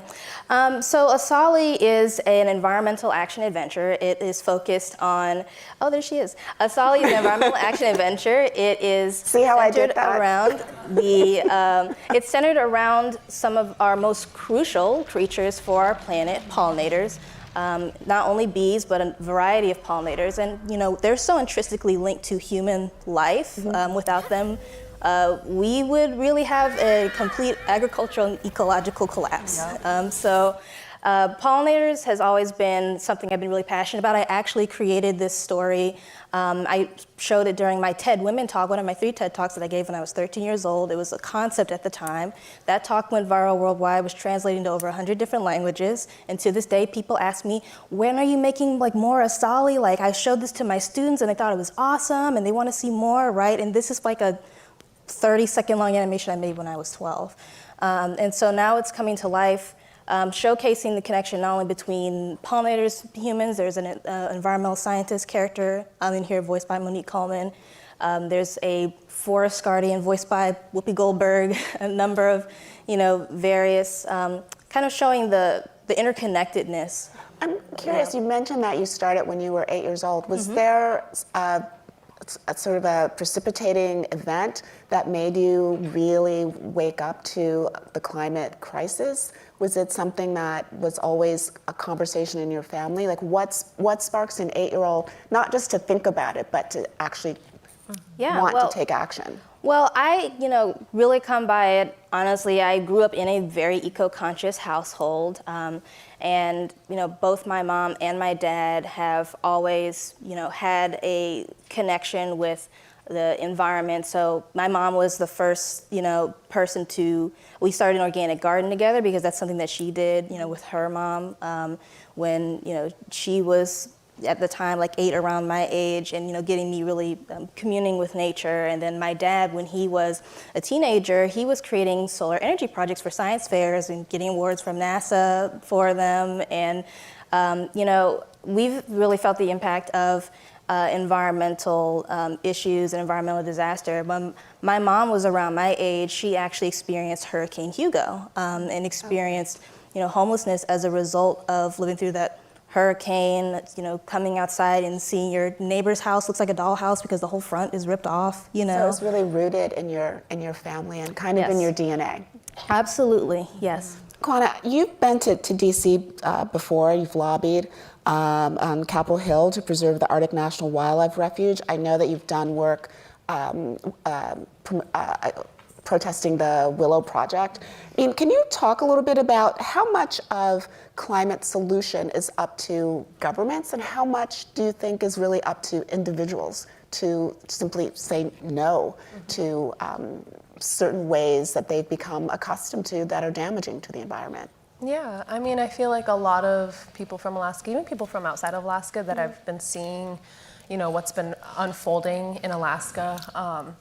But I will say, when I first started this work, it was really just a bunch of youth and a lot of our tribes that was supporting the youth and being you're from here, share your experiences and just get them connected to the humanness of this issue. Because you can look at the data, you can see the science in front of you, but if someone isn't going to sit there and tell you their lived experience in the climate crisis, how are they going to really care about it?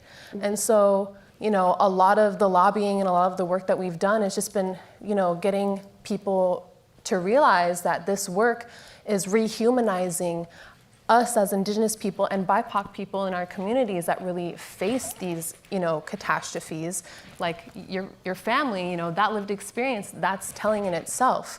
Yeah. And so, just getting people not just aware of it, but to learn about not just the data, but the humanness. And there's people that live on the front lines that have to deal with this on a day-to-day basis. And we've lost lives in Alaska to the climate crisis. There's people that went out thinking that it was safe to go out, but they lost their life due to the climate crisis. Maybe go out on the ice. Yeah, and there's specific times and points in the year where it is safe to go out on the ice. You usually measure it, you usually can tell there's actually, certain paths and certain routes that we take that we know are safe because that's how we were built into it.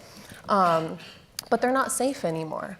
And so being on Capitol Hill and visiting with some of the, change makers, the people that really are voting on these laws and bills, getting them connected to that humanness and hearing our stories and not just being a statistic, but being a person, that is really like a big part of the work that we do, because I feel like a lot of the time our voices are so overlooked because they're like, oh, they don't know the science, they don't know this, they don't know that. Well, we do know way more than a lot of people like to admit because we have that lived experience. Well, your description of, a familiar pathway onto the ice no longer being safe, it's a little bit like describing a roadway that you've always used that suddenly collapses under you. That's actually what has happened a lot in Alaska as well. So that's another thing.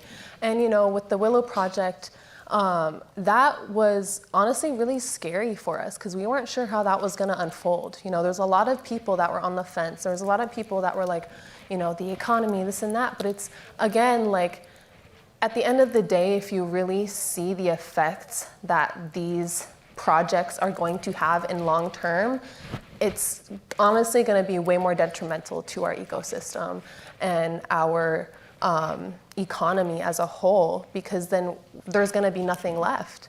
And I think being so young and not just listening in on these conversations, but having a voice in it has really opened my eyes to so many different other perspectives. And being in DC and sharing my story, but also listening to other people and their experiences, it has honestly given me so much more knowledge, and I'm able to share that with them as well. So it's, a lot of like emotional labor to like really sit there and try to explain to them how much our people and the animals and our ways of life are suffering. But we have to do it because there's no other way to get people to care about it. Maya, I know you've been out there protesting during like Climate Week. I mean, are there ways that you see the climate emergency, as you've referred to it, have you seen it personally versus existentially?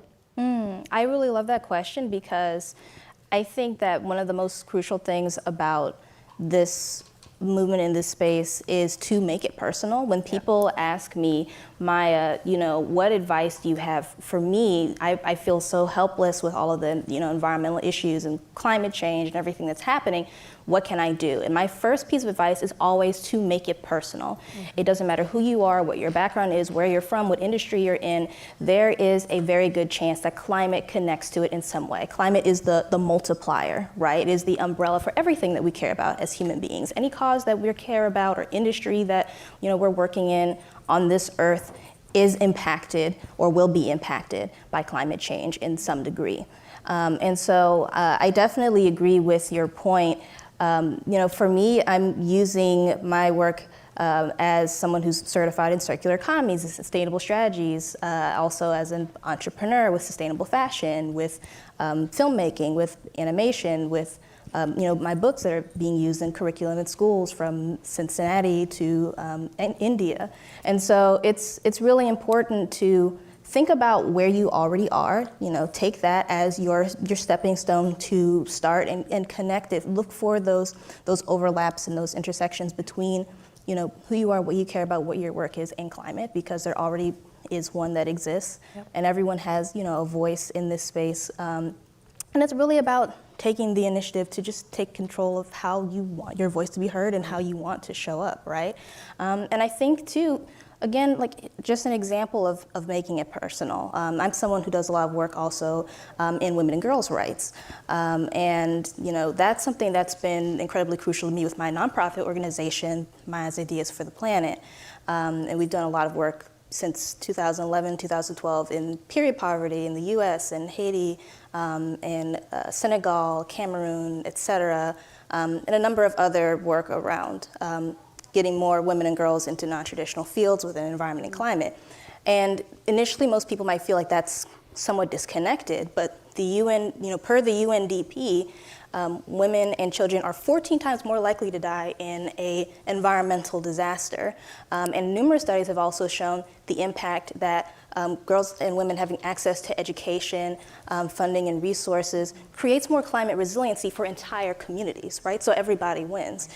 So that's just like one example of how everything that we care about is interconnected with climate, because we all live on this planet, right? Yeah. So, Kwana, I want to get in at least one more question to you, and it's about sort of about allyship. And I know that you're, involved in the fashion industry. You're kind of in the belly of the beast of one of the notorious polluters. So how do you find allies within that space, or how do you bring allyship to work for you when you're in that space and you're dealing with designers and production companies and all of those things? Man, it's been a journey. It's been a challenge. I've been only doing this, well, in fashion specifically, for 3 years. I've been doing advocacy work like her since I was really young. But man, it's been a journey. But I think the best thing is to address these things with compassion and understanding, because a lot of the time, the fashion industry knows what they're doing, but a lot of the time, it's hard to get people to see it clearly, because they're so the fashion industry is such a fast pace, everywhere, it's not organized, and it can be disastrous at times.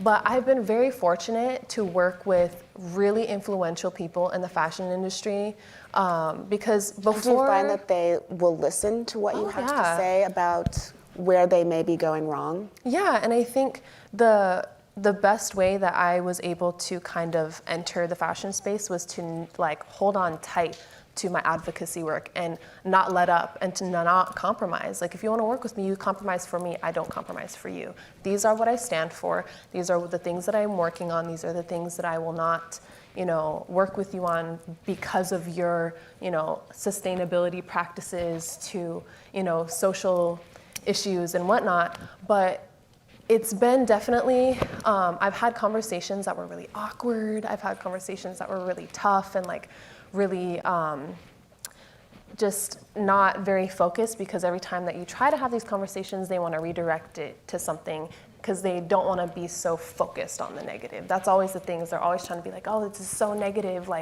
There's so many good things in the world. But it's yeah, but we can't have those good things if there's also so many bad things happening. We need to recognize and address these bad things so that we can continue to have these good things.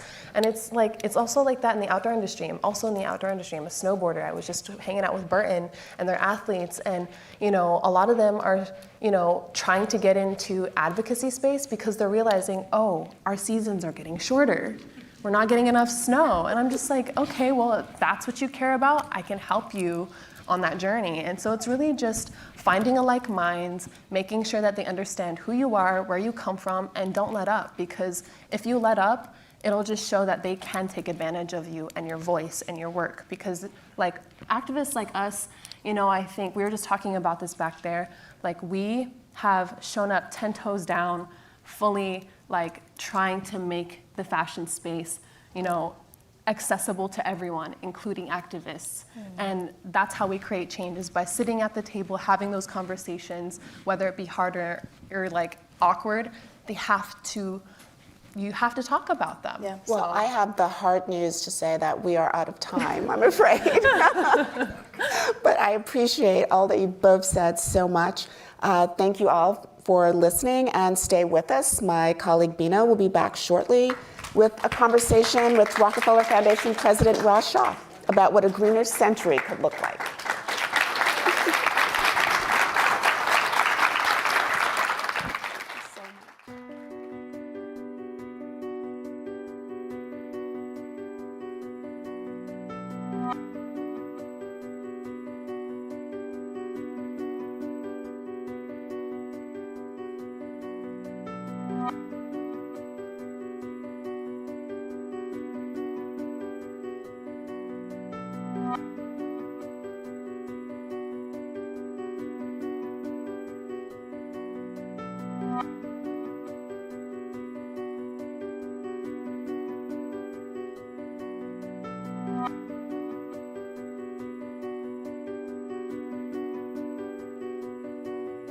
We've invested heavily in bringing the renewable energy technology revolution to some very poor countries in the world.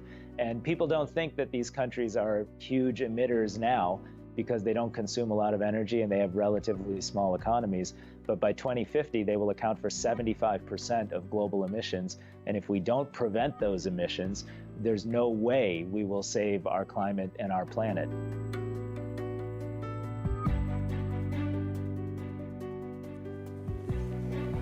Hello and welcome back, everyone. Welcome to Washington Post Live if you're just tuning in. I'm Beena Venkatraman. I am a columnist here at the Post and I write on the future. And I'm very pleased today to welcome Raj Shah, who is the president of the Rockefeller Foundation. Thanks for joining us. Thank you, Beena. Thanks for having me. So we have a little bit of time to talk about a lot and a very big problem. You led the USAID in a former life. You're now leading one of the world's largest foundations. You literally wrote the book on big bets, and by which you have meant large transformative innovation solutions that can solve large-scale problems and really make traction. So here we are today talking about the climate crisis, one of the most urgent crises we face. What would you say is the top big bet we should be making on climate change? Well, it's great to be with you, and thanks for your exceptional reporting on climate and its impacts around the world, and certainly at home. And I think the biggest message I'd have for listeners today is that although the climate crisis is extraordinary, although the early observations of how fast we're crossing these irreversible tipping points makes it feel like solving climate change is somewhat impossible, it is actually possible to win the fight against global climate change. And it is possible to prevent 1.4 billion people from going hungry because climate change takes away their agricultural productivity. It is possible to prevent future pandemics that are going to be far more likely if we allow climate change to proceed unchecked. However, to win the fight, we have to change the mindset of what we're doing. And we can't really go after incremental solutions only in wealthy economies. Instead, we have to actually understand that this is a global problem, that 75% of future emissions will come from 81 countries, excluding China, that are today housing 3.5 billion people who are living in relative energy poverty.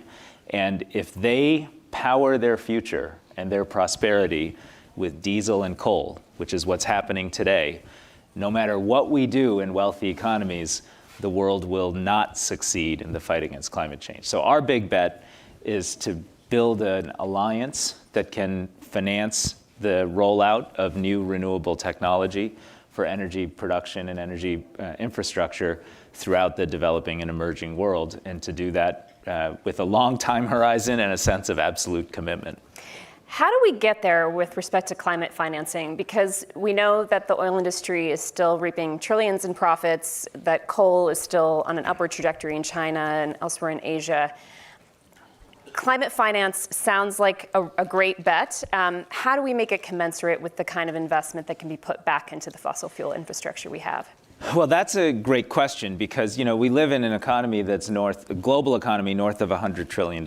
In that context, we have, by most estimates of what's required, is about $4 trillion of annual investment for the next 20 years. So that's 4-ish% of the global economy. Of that 4 trillion, about 2.5 trillion is what's needed in the 81 countries I mentioned, the energy poor economies, to build infrastructure that allows people to rise up while also allowing us to tamp down global emissions. So the question is, where do we get $2.5 trillion a year? And that's a great question.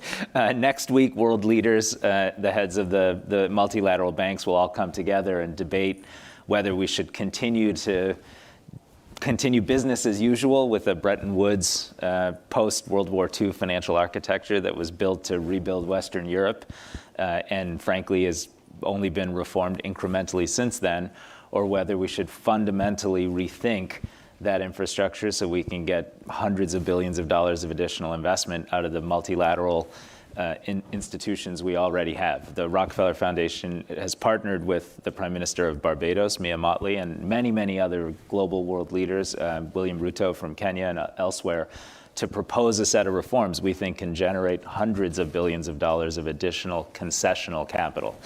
We've worked with the UAE to launch their effort called Altera, which is a new sovereign wealth platform designed to invest in climate finance.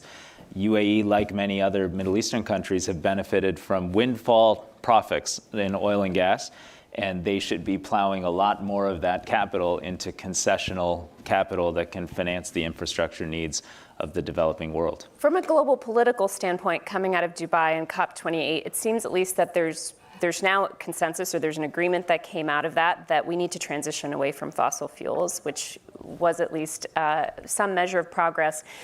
How would you comparatively assess where we are with those multilateral institutions and those financiers in changing the paradigm there? Yeah, well, I'd say the general political statement that we need to transition away from fossil fuels is welcome, is necessary, is long overdue, and is not yet backed up by a set of meaningful instruments that would provide the financing to do so. One such instrument the Rockefeller team helped create with our partners, and it's called the Global Energy Alliance for People and Planet. And we put in $500 million, the Bezos Earth Fund, the IKEA Foundation matched those commitments. Then we raised about $10 billion in investment commitments on top of that. That platform has allowed us to launch about 22 projects in just over a dozen countries that will bring energy access for the first time to 40 million people that live in energy poverty using renewable infrastructure. Solar mini grids tied to batteries with distribution systems and smart meters in Eastern Congo that'll reach hundreds of thousands of people. Partnerships with companies like Tata Power in India to build out 10,000 of these rural mini grids to reach 25 million people in India and transform their lives in a clean and efficient way. Those are good initial investments, but we need to get from hundreds of millions to trillions. And that's going to take a recommitment from political leaders. We're hoping to see some new commitments at the G7 this year. It's going to take more domestic investment from emerging economies. We're hoping to see in the G20 this year, the large emerging economies commit to investing more of their public finance in that space. And frankly, it's going to take an honest conversation about how to wipe out the debts of primarily African economies, where more than almost 40 economies are experiencing a post-COVID debt crisis. So as we're sitting here talking about investing in renewable energy, they're spending 60, 70 cents on the public dollar repaying debt because interest rates have tripled in those settings, and that cripples any real investment to make the kinds of public investments you need to power an energy transition. You and I share a passion for trying to harness the best of science and technology to solve public problems. But in this case, I'm hearing you talk a lot about the financial instruments and the political will. How much can we rely on technology to make game-changing leaps in terms of the climate crisis versus these other sort of brass tacks? Well, this whole thing is only possible because of technological innovations. So when Rockefeller started innovating these small solar mini grids for communities where people, frankly, were consuming less than a couple hundred kilowatt hours of energy per capita per year, which is not enough power to have a light bulb and a small home appliance operating for the course of a year. I mean, these are folks trapped in poverty because they don't have access to energy and electricity. These systems would provide power at $1, $1.20 a kilowatt hour 10 years ago. But thanks to innovation, smart meters from Spark Meter here in DC, batteries from China and Korea and elsewhere around the world, and including lithium-ion batteries, and new technologies that allow you to manage these systems remotely using artificial intelligence, we now see the cost down to around 15 to 18 cents a kilowatt hour, at which price point it is a more efficient way to provide productive electricity to many, many, many communities. So we think you can reach 1 billion people around the world with those types of technologies alone. That's not going to be enough. We also need real technology innovation in nuclear fission and fusion in order to provide better baseload power to economies. We need better grids and smart grid technologies. We're partnering with technology companies in the US and partners around the world to help build digital twins of energy infrastructure in developing countries so you can create a viable model for how you would power an energy transition that's technically sophisticated. So there's a ton of opportunity for technology and innovation. And without that innovation, frankly, all the financing in the world wouldn't really have anywhere to go, to make a difference. So it's a precondition to our capacity to be successful. Do you also worry about the flip side of that, though? We know that generative AI, for example, is going to have a huge amount of energy demands, and how that changes the landscape for what we need to do to actually accomplish. Yeah, I mean, I'm so glad you asked that. This is the thing people, I think, are just starting to realize. The theme has generally been, if you look at the NDCs or even from the Paris Agreement, the underlying modeling and assumptions have been that wealthy countries will plateau their energy demand, and because of energy efficiency, will meet their needs through largely efficiency gains, and developing countries will grow dramatically their energy demand. Now everybody knows quite clearly that that's not the case. Energy demand is going to skyrocket everywhere. And frankly, to meet that demand in a clean, efficient way that is just and equitable, that pulls billions of people out of poverty, you have to do this in a much more cooperative manner on a global basis. You need much more public investment, and you need the kinds of public-private partnerships that through our Global Energy Alliance we're trying to seed in economies around the world. So going into COP29, and with what you just said about the need for more global coordination and cooperation than we've ever seen before to achieve this scale of change, how concerned are you? There are a lot of geopolitical headwinds in the world right now. The falling back of democracy, 2 wars, the debt crisis, which you mentioned, that faces so many developing nations. How realistic is it to think about coordination geopolitically to achieve these aims? Well, I actually think it's quite realistic, and here's why. This isn't, and I say this running a foundation, this isn't something that is solved by charitable endeavor. This is a core strategic priority for every head of state that I have spoken to. That they know they need to provide renewable and always on productive power at lower price points to their economies. They know that they can't move people out of poverty without doing so. And they know that the technology frontier makes things possible today that go well beyond coal and diesel, even though, as we speak, there's 6,500 coal plants that are going to produce 200 billion tons of carbon emissions over the course of their life that frankly need to be retired and replaced. And so to me, it's a self-interest project for every national leader on the planet. And the question is, to be successful, we have to cooperate. It's very unlikely that a modest-sized African country is going to have access to the battery supply chain on a global basis without some pooled procurement. So we've launched a battery energy supply coalition that allows countries to come together and acquire batteries together for their grids so they can take more intermittent power.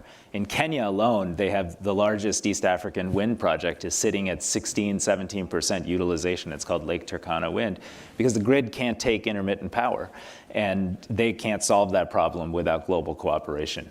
So we just need to change the mindset, and it's not about charity, it's not about trying to get wealthy countries to just give money to less wealthy countries. It's about coming together and creating a better future for all of us. Going off script here, because when you say it's in the self-interest of these countries, there's almost an argument that an autocrat who's going to stay in power politically in these countries has more of a self-interest than some of our democratic political leaders. Do you have confidence in democracies to see this as a self-interest? It's a great, honest question, And look, if you are a democratically elected leader, you have to serve your constituents. I mean, I'm telling you, every leader I sit with wants to know, can I provide, what am I going to do to change the rural livelihoods in India or in Malawi or in Zambia? As we speak, we're rolling out 1,000 of these solar mini grids in Zambia. The Zambian government, for political reasons, is investing in local farmers to help them build small businesses to take that energy demand, to professionalize their post-harvest management of crops and markets, and to improve their incomes. And what we've seen we now serve a few million people with these mini grids. What we've seen when we study the impact is small businesses drive demand.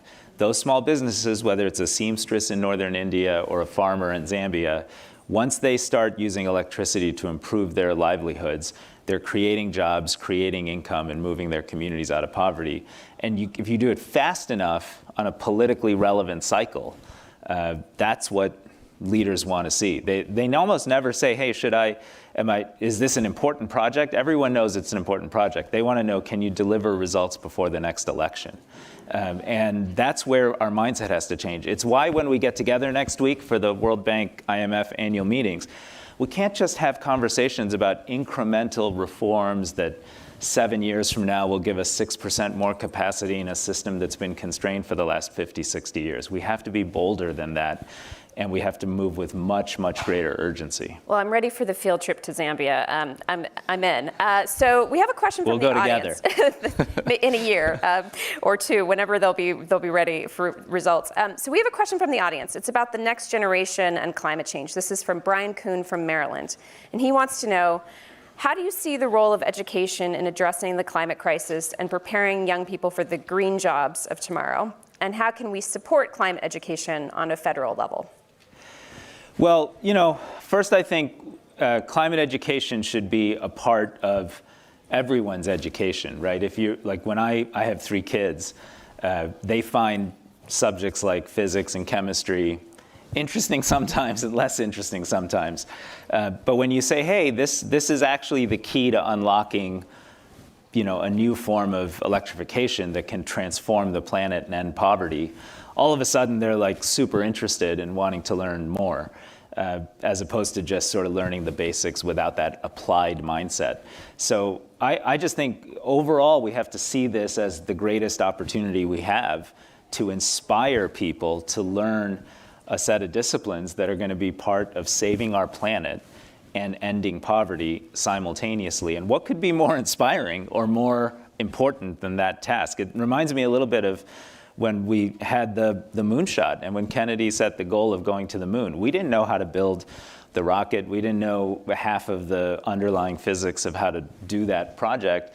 But the goal itself mobilized a different sense of inspired commitment to learning and development. And we need that kind of a mindset in our education system across the board. Well, you raised a great point with that, because there was an imagination that it captured the imagination to say, let's put a man on the moon and let's put a person on the moon and have them walk on the moon.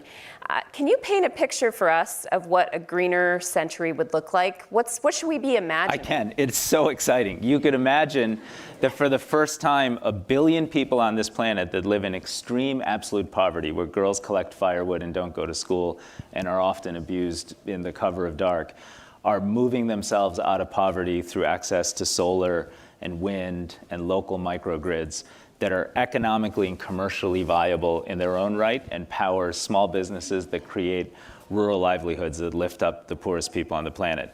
I can imagine countries expanding their school meal programs at scale to make sure that no kid on this planet goes hungry, and then tying the public procurement of those school meals to sustainable, renewable, regenerative agriculture, so we begin to change the way we produce food, and in the sector that is the second biggest production of carbon, shifts from producing carbon to sequestering carbon.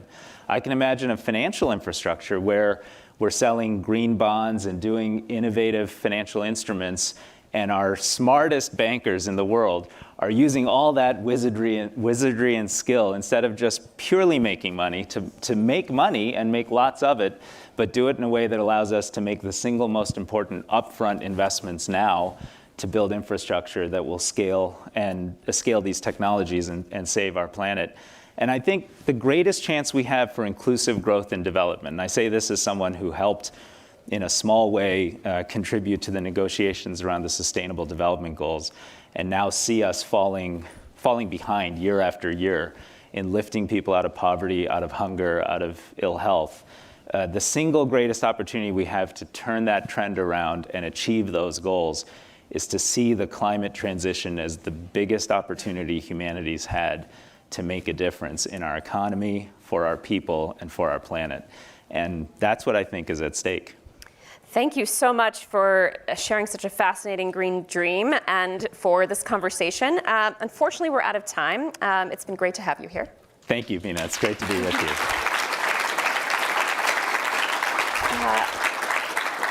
I want to thank everyone else for being here, and hang on for just a moment because my colleagues Michael Koren and Joe Yonan are going to come up here to tell you about some special happenings out in the lounge. And thank you all for being part of these important conversations on the climate. Great, thank you.